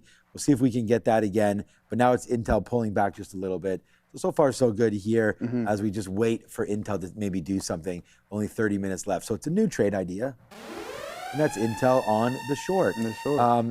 There it is. Oh. What happened here? Oh, yeah. Apple short? Oh, you got your last Which bill there? famous character in 1980s, maybe 1990s lore says, oh, yeah? Isn't that the Kool-Aid guy? That's in my guy. It's the Kool-Aid guy. Oh, yeah. As soon as you said 80s, I thought I was in trouble there. I'm like, whoa. I think 80s was Kool-Aid, was it? I don't know. Well, Kool-Aid, I don't think gets much love anymore because I think there's 14 pounds of sugar. Yeah. Were you a Sunny D guy? Not as much, but I respect the Sunny D. Yeah. How about Tang? Too sweet. Tang. Yeah. So isn't Sunny D and Tang the same thing? No. No. Okay. Well, I know they're not. Yeah, but like it's actually. As far as okay, by the way, That was quick. Intel just got blown up there. Why did that just come right back in again all of a sudden? I don't know. I'll try it here one more time there. I don't know. It just went up to 70s and right back in. I was wondering if that breaking news was Intel, but we have Adara back there. What's the breaking news all about? It's not on Intel, though. I do have some intel here on DASH. DoorDash dropping pretty sharply here. Seeing a report from Android Central suggesting that Google is launching a competitive product to DoorDash. Apparently, Google Maps is going to be allowing you to order food with Gemini, which would cut out the use of apps like DoorDash and probably to a lesser extent Uber Eats. Apparently, there is hidden code in the latest Google Maps app, which points to an upcoming Ask Maps to Order Food feature. It's not live yet. It's just, I guess, code as of right now. But again, DASH, and watch potential competition from Google. If you take a look at UBER, which has Uber Eats, bit of a drop as well, but nowhere near as significant as the decline in DoorDash. Back to you. Okay. This is one where I don't think we necessarily want to get involved with too much because, you know, Google, I know there's that report there. I mean, I don't see it, but Adara just grabbed it. So it's just one of those things where I don't really know what DoorDash's role would be in all of that. You know, whether or not they partner up with DoorDash or anything like that. So this could definitely reverse back in. But there we go. We talked about Amazon coming for people's lunches. Looks like now literally Google is coming for their lunch and taking out DoorDash. So we'll have to wait to see, or not taking them out, but you know, hurting their business there with a little bit of talk there. And as that continues to go, wow, man, it's a good thing that Intel, look at that thing now blowing up through 124. Man, I said it, we're gonna learn our lesson. You don't short strong names into a market that, you know, even if you think it's dull, there it goes, man. These names, like, you know, you could think, oh, Micron's pretty weak. Where did that break above? There it is. Remember, it was in the 990s. There's, you know, how about $15 higher right there on Micron as that's starting to go for a little bit of a jog as well. And I think that's a good story for Google. I'm not sure about for anybody else, but there goes Google right now as well. What about their break of the high of the day on this story as well? 367 and change. There goes Google making new highs right now as we speak as well. So yeah, just trade the strong names long. I think that's, if anything, that's what we've learned. And if we wanted to get into Google, we do have an out rate there that we could watch out for, 366.75. We don't want to trade just because of it. We want to trade because it's trying to break. And there goes Google right now into another high of the day, 367 and change for Google. I think we could try a little long here on this name. Let's give it a go here on Google. It seems like it's a positive news story for them. A new business coming through. And hey, we talked about all their CapEx spend. Yeah. You know, maybe putting it to work now. You know, saying, hey, Gemini, or whatever you're going to say to them. Maybe even, hey, Google. What's going on with my DoorDash, or, you know, I want to order food and blah, blah, blah. So we'll see how that gets going there. Little piece of the pie, man. Hey, they only need percentage points on those orders to make a little bit of money. Yeah. Right? And so we'll see what happens there with Google. My stop on this one will be a break of 366. Let's go 366.50 or so. So we got to give this one a little bit of room into the end of the day for Google. Yeah, absolutely. Are we going back over to? No. Oh, I almost got Juan Soto. So I was just reading this Juan Soto soon. Yeah, Soto's coming up here momentarily. So I was just reading this this article here on Amazon and how they've been using their Trainium AI chip since 2022. Now, essentially stating that should you be worried as an NVDA shareholder? And this is a issue that I've stated from the beginning of when we talked about this custom silicon. Is just the fact that NVDA has such a head start on some of these other companies that it's really hard for them to compete. And it's stating here that whatever this Trainium chip still can't even compete with Blackwell, with NVIDIA's top tier Blackwell GPU. Okay, and that's what I'm going to get at here with Meta as well too. They're looking to get in their custom ASICs chip, but it still can't compete. They're having issues with these in-house, and it's not as powerful as what NVDA has produced. Now, what we do have to be worried about is the concentration in which the CapEx is spent. It's not going directly into NVDA's pockets, but it's going into the design of their own chips, which can be an issue. And I think that's what is really scaring shareholders in the NVDA space right now. Okay, and you mentioned it before. They are now set up, so we can go back up to the desk with Adara and One. It is around 3:30 p.m. We've got half an hour here till power hour, but there are other markets way after this market closes, including a whole bunch of markets in Asia. So One's going to take us through some of these markets to watch, what they did last night, and what we can expect from tonight's performance. Thank you, Adara. So basically, overnight, the tech sentiment in Asia definitely on the downside, bringing most of the indexes down into the red. So we see, In Taiwan, Kospi all down by more than 0.4%.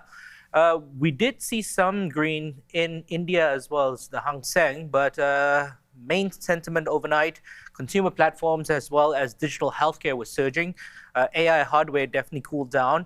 That report from Semi-Analysis about the manufacturing roadblocks from Nvidia, that 12+ month design delays, that definitely brought sentiment down, and there was a huge exodus in fiber optic and PCB supplies. But let us focus a little bit on what is to come up in the open for the Asian markets. So we got the post-holiday directional spillover. We know that US markets were closed on Friday, so that's going to play a huge role here, where some Western macro cues, such as if profit booking in AI chips deepens, there's definitely going to be some institutional selling to hit the Kospi and TAIEX at the open. In India, take a look at the 24,500 psychological level. We can see whether or not they can break that resistance. If there's any early fatigue in financials, that could trigger some profit booking in India. So watch that Nifty 50, and if it does bring down to around 24,300, that's probably because they're anticipating some Q1 earnings season starting on July 9th over in India. And last but not least, of course, in Japan, take a look at the yen. Right now at 162 against the US dollar, so that's aggressively testing that level right now. Watch for immediate dollar selling liquidity.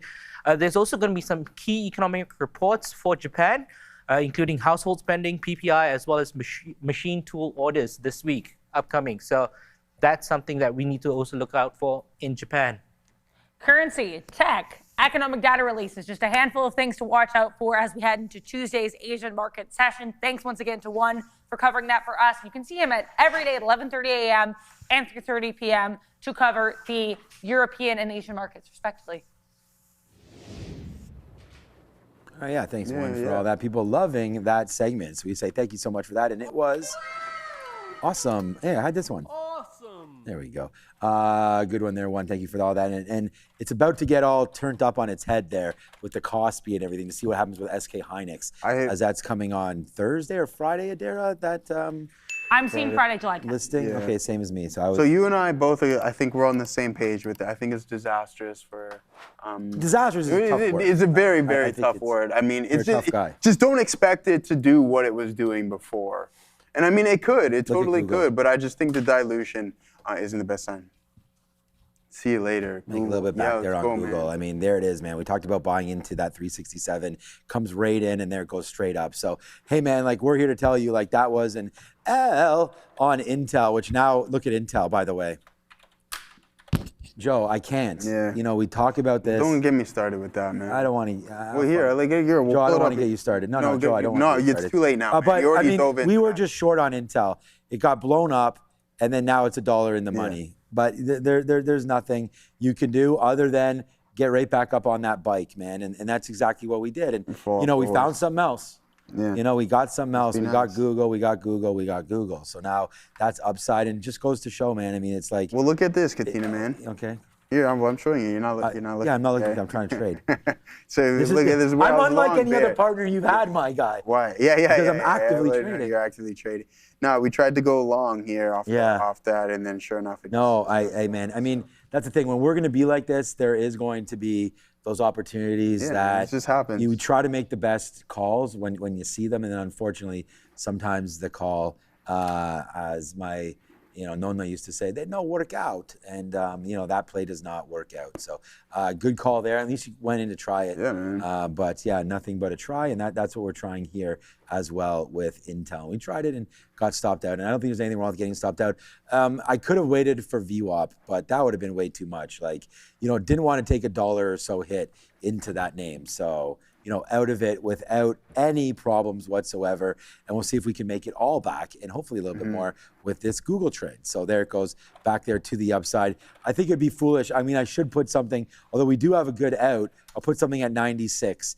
I just randomly put it there in front of O's. So we'll see if this can go up into 368 and take another out there. That's 60 cents back in the money there. So Yeah, thank you, Hangry Wife. I do appreciate that. I'm the best vibe trader, apparently. Is that like vibe coding? You just You get the feel. Feeling, you get those. I talked about that earlier, man, the spidey sense. Sometimes it starts to tingle and you're like, yeah, maybe this is right or wrong. And even when I'm about to step Did you always, you were just a natural company? No, I'm still trying to become half the trader that you guys are. But I know you and your dad were watching Kramer when you were just I know. I always took an interest. A natural as far as trading concerned, no. But I was able to make that. I think in my very first month of trading, was very lucky and was able to do well there on my very first month of trading. So pretty happy with that one. And then I found SpaceX. Let's go right now. There's SpaceX now $5 in the money as we revamp and just try to put on those winning trades for everybody and myself included, of course. It's been a good one there on SpaceX. Let's go, Google. Oh, a super chats. What's up, career crawlers? Hopefully you've found yourself a decent career. And okay, love your channel. Can you tell me what order type you use in your trading for quick profit taking? All right, I mean, we have routed orders. So here on the desk, we have orders that, you know, if you're going to look at a level 2 here and you right now buy, I could put out a bid right now at 155.30. It'll just get me 7s, 9s, anything. So, you know, whatever order you put in, if you put it above the ask, it'll just route to whatever's there. Look at the size right now at 155, by the way. Right now, the lowest of the day here on SpaceX, which I'm pretty proud of because we're short right now. So that's going to be a good little take there. But yeah, I just use basically limit orders. So, you know, if I want to get out, which maybe we should on SpaceX, well, we just did at 155. So that's a bid there that's sitting there as a live active order. So when it comes back in and fills me, I get a rebate for that order. And that's a limit order. The other orders we use for the quick profits, like you were saying there, would just be, I use Fox River. It's just a routing key that we have.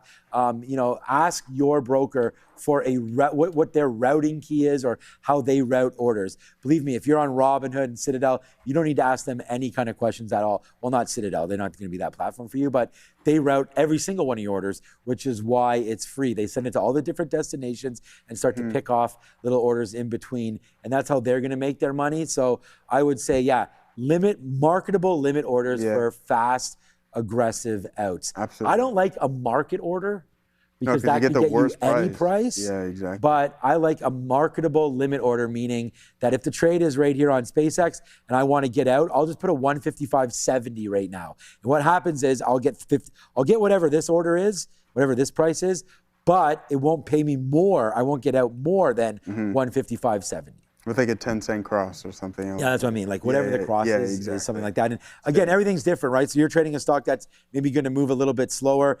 You talked about SoFi before, so let's go to a $19, $18 name. So right here, if I want to punch out a SoFi, $18.75 would do it. I would get to 74s, and if I miss that, then I'd get to 75. So as long as this stock is not moving an unbelievable amount, you'll probably get whatever price you put out. So that's what I'm trying to do there, and that's what it is. So. Yeah, we're trying to do our best here and get the best fills possible. Yeah, absolutely. I mean, yeah, it depends what your platform you're using, right? Like, something you can use smart routing, but I'm on the same boat. If I want to get in, passively, I'll just use a flat out limit order, post up at those levels. If I want to get out aggressively or inaggressively, it's in marketable limits. And what gateways do I use here? It's Arca and Frex. It's just boom, instant. That's same as me, right? Basically. Yeah, Arca and Frex, right? But again, if you're using something different than what we are, you can use smart routing. It'll give you the best gateway at the cheapest price as well. And I'm talking fractions of cents here. And it transacts pretty quick as well. So, and hotkey setups are extremely important too, right? So if you're looking to get in and out, for you, instead of you going to your order book, typing in, click this button, marketable limit, you have to have a hotkey set up, which is extremely important. And I think we're lucky too, because the software that we have is native to real trading. Like this is built by us. In-house. In-house, meant for scalping, meant for quick trades. That's why it's not all the bells and whistles of potentially other platforms. This is very much focused on order entry, price discovery, and everything. Yeah, you can do that. So it's all about that kind of stuff. All right, DoorDash continues to go to the downside. Maybe Derek can bring that story one more time to us. As reports here from Android Central that apparently there's some like secret hidden code embedded in the latest Google Maps update that could allow map or like apps, I guess, to order your food for you. So that would eliminate the purpose of DoorDash. Apparently that would be a Gemini created feature or Gemini compatible feature. Again, though, not confirmed by the company, just a report, nothing else worth noting. I still don't. All right, so down to 190 So what, there. more disruptive services for Uber there? Yeah, I mean, I'm not a big fan. Not a big fan of Uber at these levels, but what are you supposed to do? For now, we'll wait. I still wonder about if there could be a deal between Uber and Tesla and starting those robo taxis, just getting under the Uber, almost like a there goes DoorDash, Uber, by the way. yeah, Like straight to DoorDash has been on such a nice run. It has. I was gonna say, like, if this is a story, which it is, and something that you are concerned about as a Dash shareholder, nothing wrong with getting out at the 200 period moving average, regardless of where you're stuck at. Like, we had a problem getting through 230 there. You've just made a move from 150 back to 200. I mean, it was trying to get to 200, but now back to 190. I think that's a decent out, man. And honestly, Justin Timberlake would say, cry me a river if you missed out on $6 right there. I think you're fine. I would say, you know what, that 3% sucks to lose out on that. But if you are worried, which I would be as a DoorDash shareholder, what a nice move higher there. And I'm not sure, maybe I'm misspeaking, maybe I'm not worried about it, but there's some disruption that's happened in the space before with Google, and we saw what they're doing, and even just coming after Uber again. I mean, Waymo, Waymo coming after that robo-taxi idea and the self-driving idea. And it's so funny because I saw some, I don't know if it was protesters or what it was, something in San Francisco. And meanwhile, in the background, I just see like a Waymo just driving right by them. Yeah, man. Like, they're everywhere. No one was even flinching. No bleeps given. You want to talk about something that's, going to be acceptable pretty soon. These Waymos, I believe, are that, right? I mean, pretty soon that'll be just something to look at, a Waymo in town near you. I know they're pretty popular now in Austin and also in San Fran. Well, Brennan was telling me that the Waymo contract is supposed to start in 2027 here. Here. Yeah. The only problem with Waymo is, and again, I guess there's lots of problems, but they're pretty expensive. That was like 200, or was it 150,000 or something like that? At the peak, yeah, for the to make the car. Yeah, it's $250,000. Yeah, to make one car. But that's why they're going to that Chinese. I think it's not Zeekr, but something along that might be Zeekr. Zoox. No, Zoox is Amazon. Zoox is Amazon. Yeah, I know. I saw. To the point where they're bringing in these ugly looking. These other Chinese-made vehicles. Yeah. But that's always been the edge that Elon Musk's Tesla has always had, is just the production capabilities and the cost. Yeah. Right? Like if this guy's making them for $30K and selling them for $35, I think that's where our 40, whatever it may be, you understand what I'm getting at, that's where they can really take advantage. And speaking of, this is what I'm getting at. Like I'm literally reading this right now, $1 trillion market opportunity by 2040. I truly believe that it's the future. And I understand people want to drive, but for myself, I don't know if I would lose any sleep to the fact that, like, hey, I don't have to touch a steering wheel anymore, right? Like, again, just allow the computer to do anything. There's so many other things I can be doing other than just driving. Joe is the He-Man of Trader TV Universe. He has the power. Oh, thanks. I don't, but I appreciate that. Gravel culture, very much love. Joe making 19, selling for 23. Oh, okay, all right. All right, you ready for this one? Cheese in a chair. For day trading, I'm all about you wacky Canadians at TTV, but curious to know who the chat turns to for long-term outlooks. Can we do a poll? Michael Green, Carter Worth, Vincent Daniel. Hold on, Carter Worth from Chart Tick. Yeah, exactly. From what is it, Worth Charting or something, like Carter Worth Charting or something along those lines. All these guys go on those shows to sell stuff. You don't like Carter Worth? No, I'm not saying I don't like any of these guys. I'm just saying you got to be careful. Like every time, I mean, how's Toast doing? Like everything. But like JB, like exactly. And when they mention something, and I'm saying about the same thing with Michael Burry. It's like how long have they been? Yeah, it's like, dude. But see, here the thing is, like when we tell you, oh, I just bought this. It wasn't like a second ago. It could have been like, oh, a couple of minutes would change your price, or a couple of days ago too. That's why I think doing your own due diligence is extremely important. But if I'm going to anybody, we made those calls back in January. We can call them back up again. Pull them back up. I'm all about that life. It's just, yeah, I know you are, but it's just like we had, there's others, on the show that, they say, I'm in and then I'm out. So I think that's the whole point of like. And I think you already nailed it with the due diligence. Yeah, man, you have to do your own. We could say I like Big Bear AI or whatever the situation is, but at the end of the day, it's like, please don't throw your money because somebody else, and I know that's not what this person's getting at. They're asking the group. No, yeah, like oh. By the way, let's have a look at that the poll because we sort of neglected that. I said new high of the day, 602 for Meta. Here, we need more people to vote right now immediately on this poll right now because it got sort of, if you voted already, I don't believe you can vote again, but right into here. What is your trading experience right now? We're going to close this up pretty soon, but less than 1 year, type of 1. And this was, again, brought to us by somebody in our chat, and they were like, hey, you know, I'm sort of a newbie here, as was the trader. What are other people? So right into there, less than 1 year, between 1 to 5 years, greater than 5 years. So it looks like right now most of our viewers have, you know, at least 1 year experience, and it's 43% 1 to 5 years, 38% greater than 5 years. So, you know, thanks everybody for their continued participation in this chat, in this group chat right here. But there it is on the board right now. So you can go and have a quick look at that. The live poll in behind us right now. Put a 1, 2, or a 3 in the chat. The 1 is there and the 2 and the 3. So right now it's pretty even. Looks like most traders have that 1 to 5 years of experience. So again, like, you know, not as an investor, but we're talking about as a trader with your current sort of style or whatever it is. I mean, we're all alternating or sort of all altering our styles as we go. But yeah, that's a pretty cool poll. And thank you for that suggestion. We like that poll. There's Meta.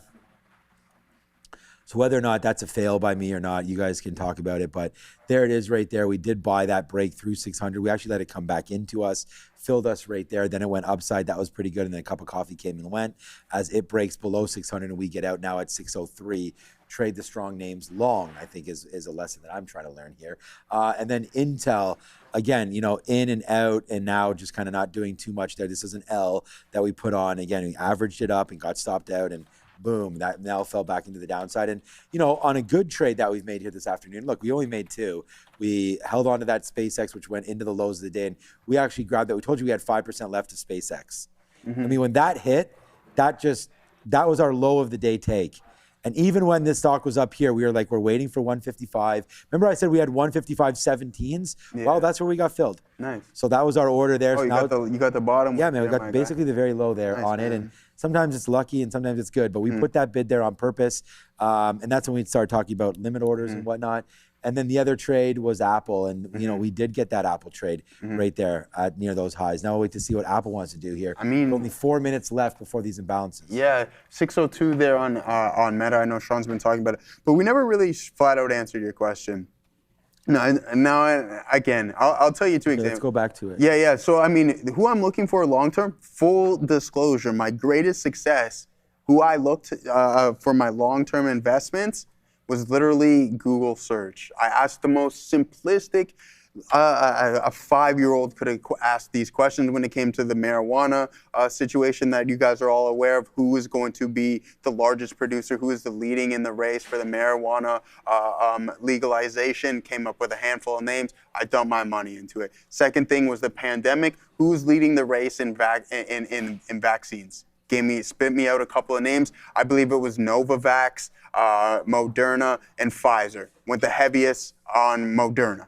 Bang, that was it. That was it. That was where I found the greatest success, was doing my own most simplistic due diligence. Now I'm gonna give you another example. When I first started day trading and I went live after trading simulator for 3 months, was I copy traded somebody. I made $50 and I'm like, it's over. I pretty much I'm a millionaire in my pocket at that point. Doesn't work, okay? It's just that simple. You have to do your own due diligence.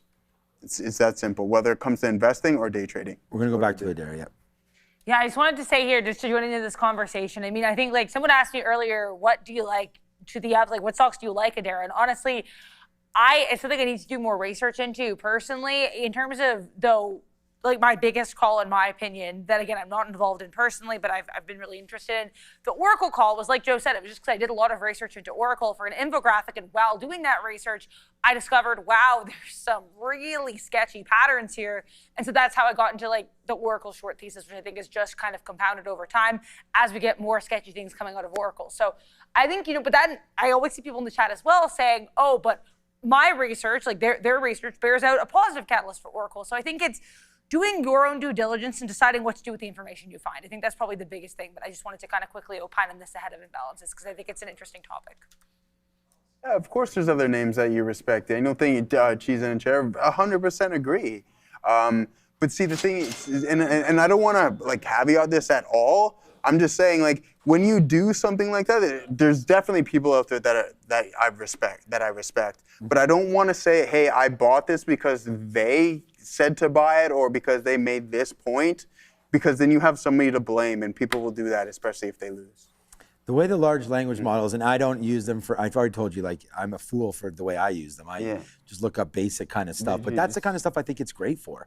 You know, like, tell a large language model, you know, your age, you know, what you're looking for in a stock potentially, and, you know, what your tolerances are and everything. And it will spit out, you know, either a mock portfolio or, to Joe's point, give you some names that will trigger a thought. And, you know, then you can sort of build on that and go from there. I always think, you know, you definitely want to look at the balance sheet, make sure these guys at least are holding some kind of cash and don't need to raise, you know, anytime soon. There's going to be a bunch of different things like that, but we can go in on that maybe at a different time. But right now we only have 30 seconds to go, and we could do a video on something like that. I think that's pretty cool. But again, we are not financial analysts nor schooled or certified to do that. So, you know, make your own opinion there. And that was the whole reason why we now have 20 seconds, why a name like an IBKR and Charles Schwab and some of these names started to get hit, because it was literally, Joe talked about programming these large language models into your IBKR and letting it run and make decisions for you. This is IBKR obviously closing out near some of its highs, but we had that same situation with CrowdStrike and everything like that, wondering what exactly. Okay, so it must be a sell, because we just got out of everything there. Google just came right back down in, sell through 367. There's Nvidia with a big sell. There's SpaceX with a 9. So that did not. We barely have anything left. My stop orders are already out on SpaceX. Yeah, man. But that's a big one. Look at all these sells. Sell on Nvidia, buy on SpaceX. No surprise. Like, we should have. And look, we're good on SpaceX, but we knew that there was going to be some indicated there, buy potential there for SpaceX. Looks like we got a sell in Broadcom as well. A buy in AT&T. Did that spike this stock? Probably not. Nah, a little bit there on AT&T. A sell on Intel.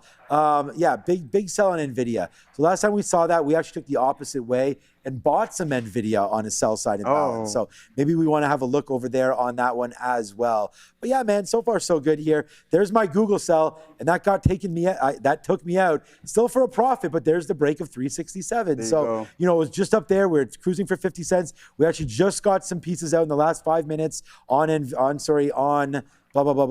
Google, and there's the move down there on Google.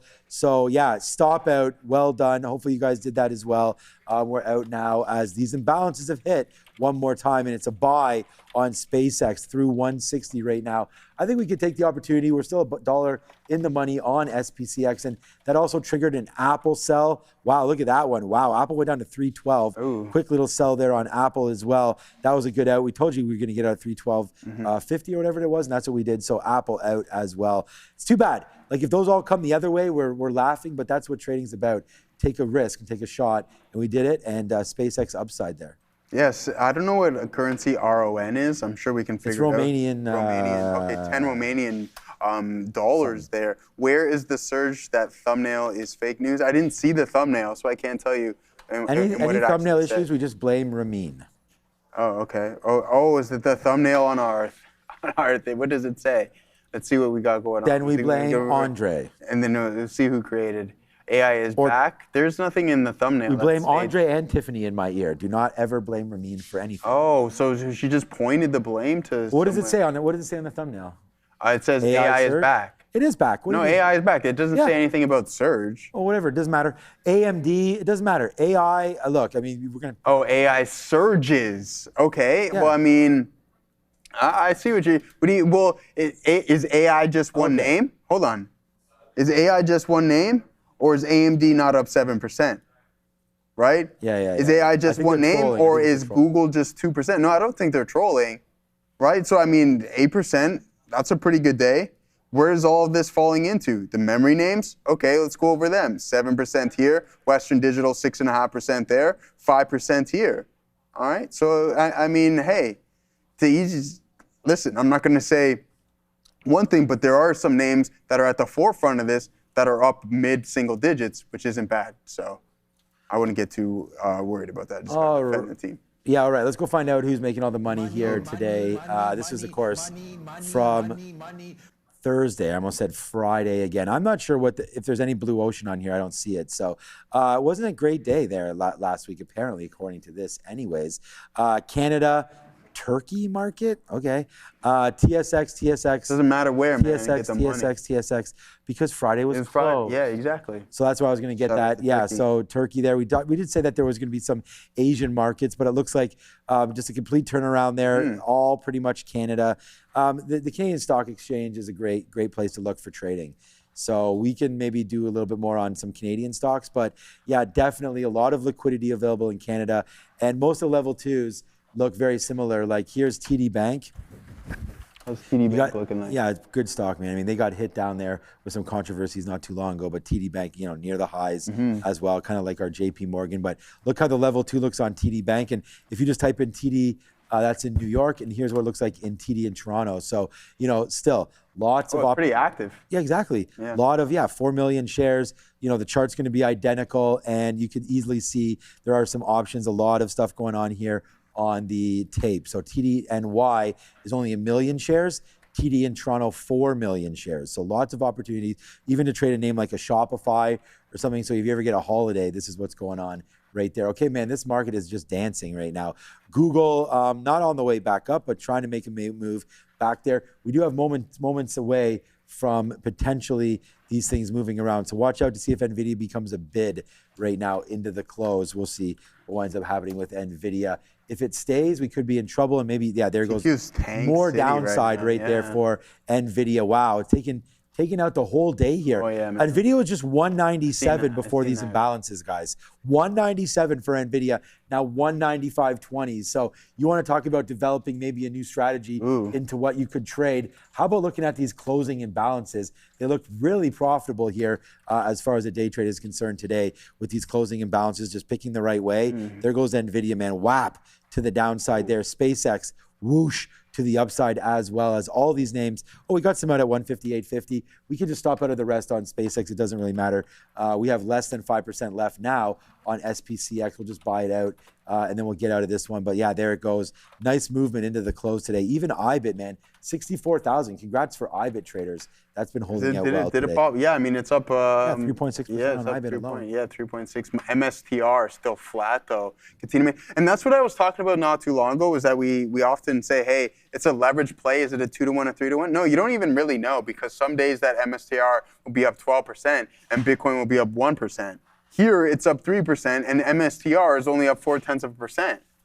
All right, so it makes it a little bit more difficult. BM&R was stronger today. At the peak, it was up around 12, 13%. Now Ethereum up 5% here. So some of these crypto plays were all right today. And I know Sean and I were just like, it's kind of an iffy space right now. But that's right now. What if things change? Narrative can change in a couple of months from now without any question. What did tap into all-time highs is some of these cybersecurity names, Katina Man, PanW, and CrowdStrike running into that neck of the woods. But Zscaler still getting beaten to a pulp, unfortunately, as this name.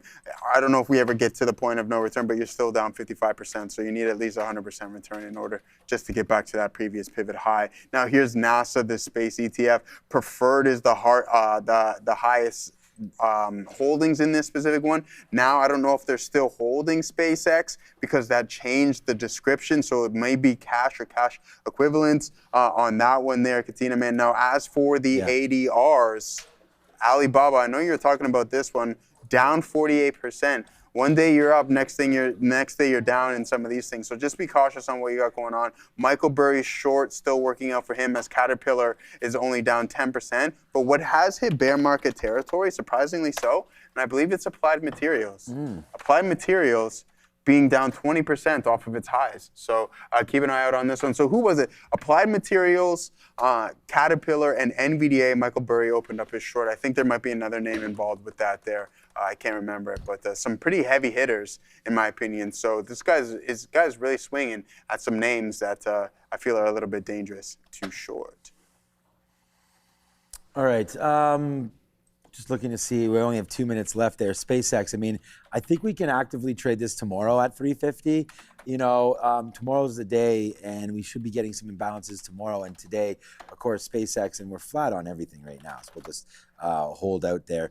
SpaceX today was quite the buy into the close. There it is right here.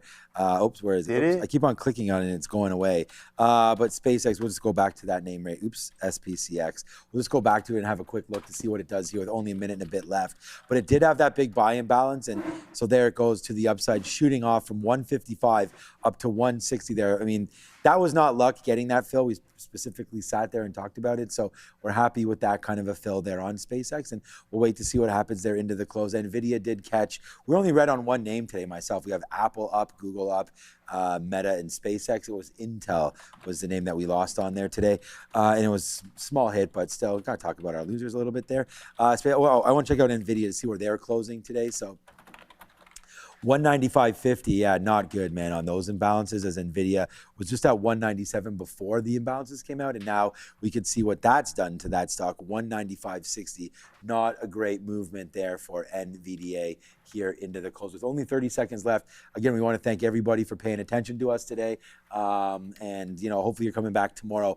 8 a.m. is when Joe and I thought you were going to say me. No, it's not me, it's Neil, it's your boy. Neil and I in there tomorrow. Joe with Sharif. Yeah, of course. But you're here at 8 a.m. I mean, you're here. I mean, yeah, I'm here. Show opens up. You're going to do your little thing there, and we're happy to have Joe and everybody come back with us tomorrow. Same bad time, same bad channel. We do want to thank VinFast, of course, for sponsoring the closing bell. Ticker VFS, as we talked about Rivian, VinFast, Tesla, all these names, your mobility choice there with VinFast. So, yeah, man, good day today. We're really happy, obviously, with the way we performed, and I hope you guys are as well. The Nasdaq right now, up 1.3%, but down on that last little 20 minutes. They're not a great imbalance for them. And also the ES up 0.8%, so almost 1. So, you know, put them together, you're over 2%. It's a good day for the Nasdaq. It's a good day for the ES today. Let me check out quickly on the Russell. Let's check out, I don't want to check out EWJ with Brazil. The Russell is IWM, so I'll have a quick little look over there. Okay, EEM. Emerging markets, yeah, we could definitely have a quick look at emerging markets as well. The Russell today up 4.47%. EEM, yeah, let's take a look at the broader emerging markets. Of course, we talked about India and some of those other markets that are really in there. doing well. Brazil's, they're all in there, but there's EEM today, up 3%, Joe. So good call out there for the emerging markets fund today. And then Oracle snapped today. Congratulations, Oracle. You see that?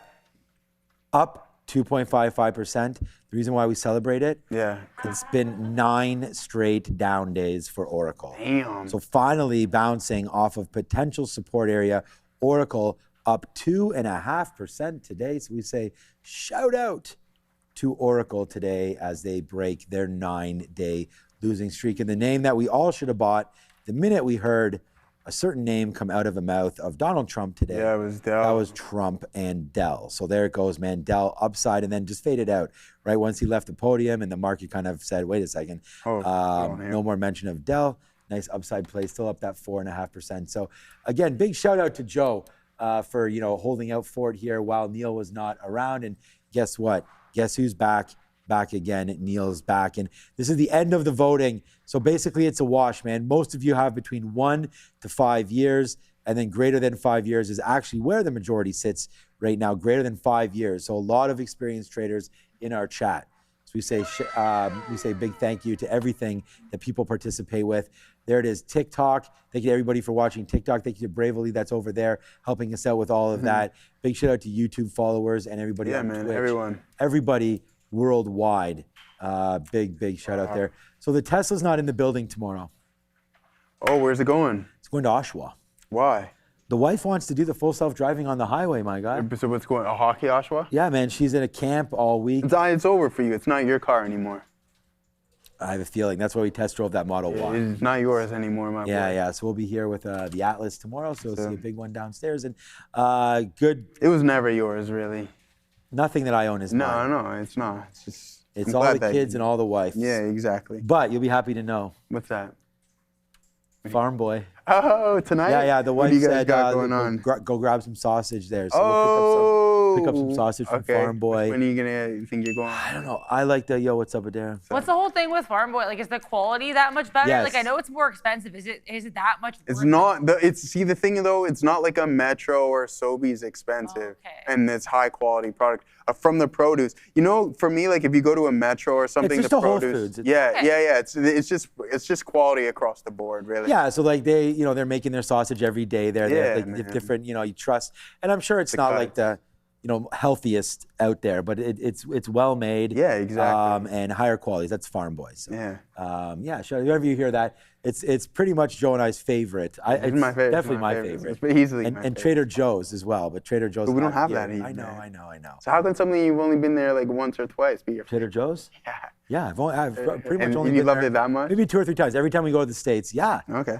Well, because imagine Farm Boy, but it's more like snacks, and it's just things you may not see, like off-brand things. Like, they won't have like the Hostess or the Ruffles. It'll be more like a local or something. Yeah, but that's American. the thing. Yeah, that's the beauty of. Sorry, man. You're gonna get sick now. Neil is gonna be back. Now you won't have my hands. I get a finger wave all the time from you. The Montumbo is. I don't know. People, I think Trader Joe's. It's like the Farm Boy chips. Yeah. There it is. We do not want to forget about that. Yeah. Oh, what's the score in the Portugal?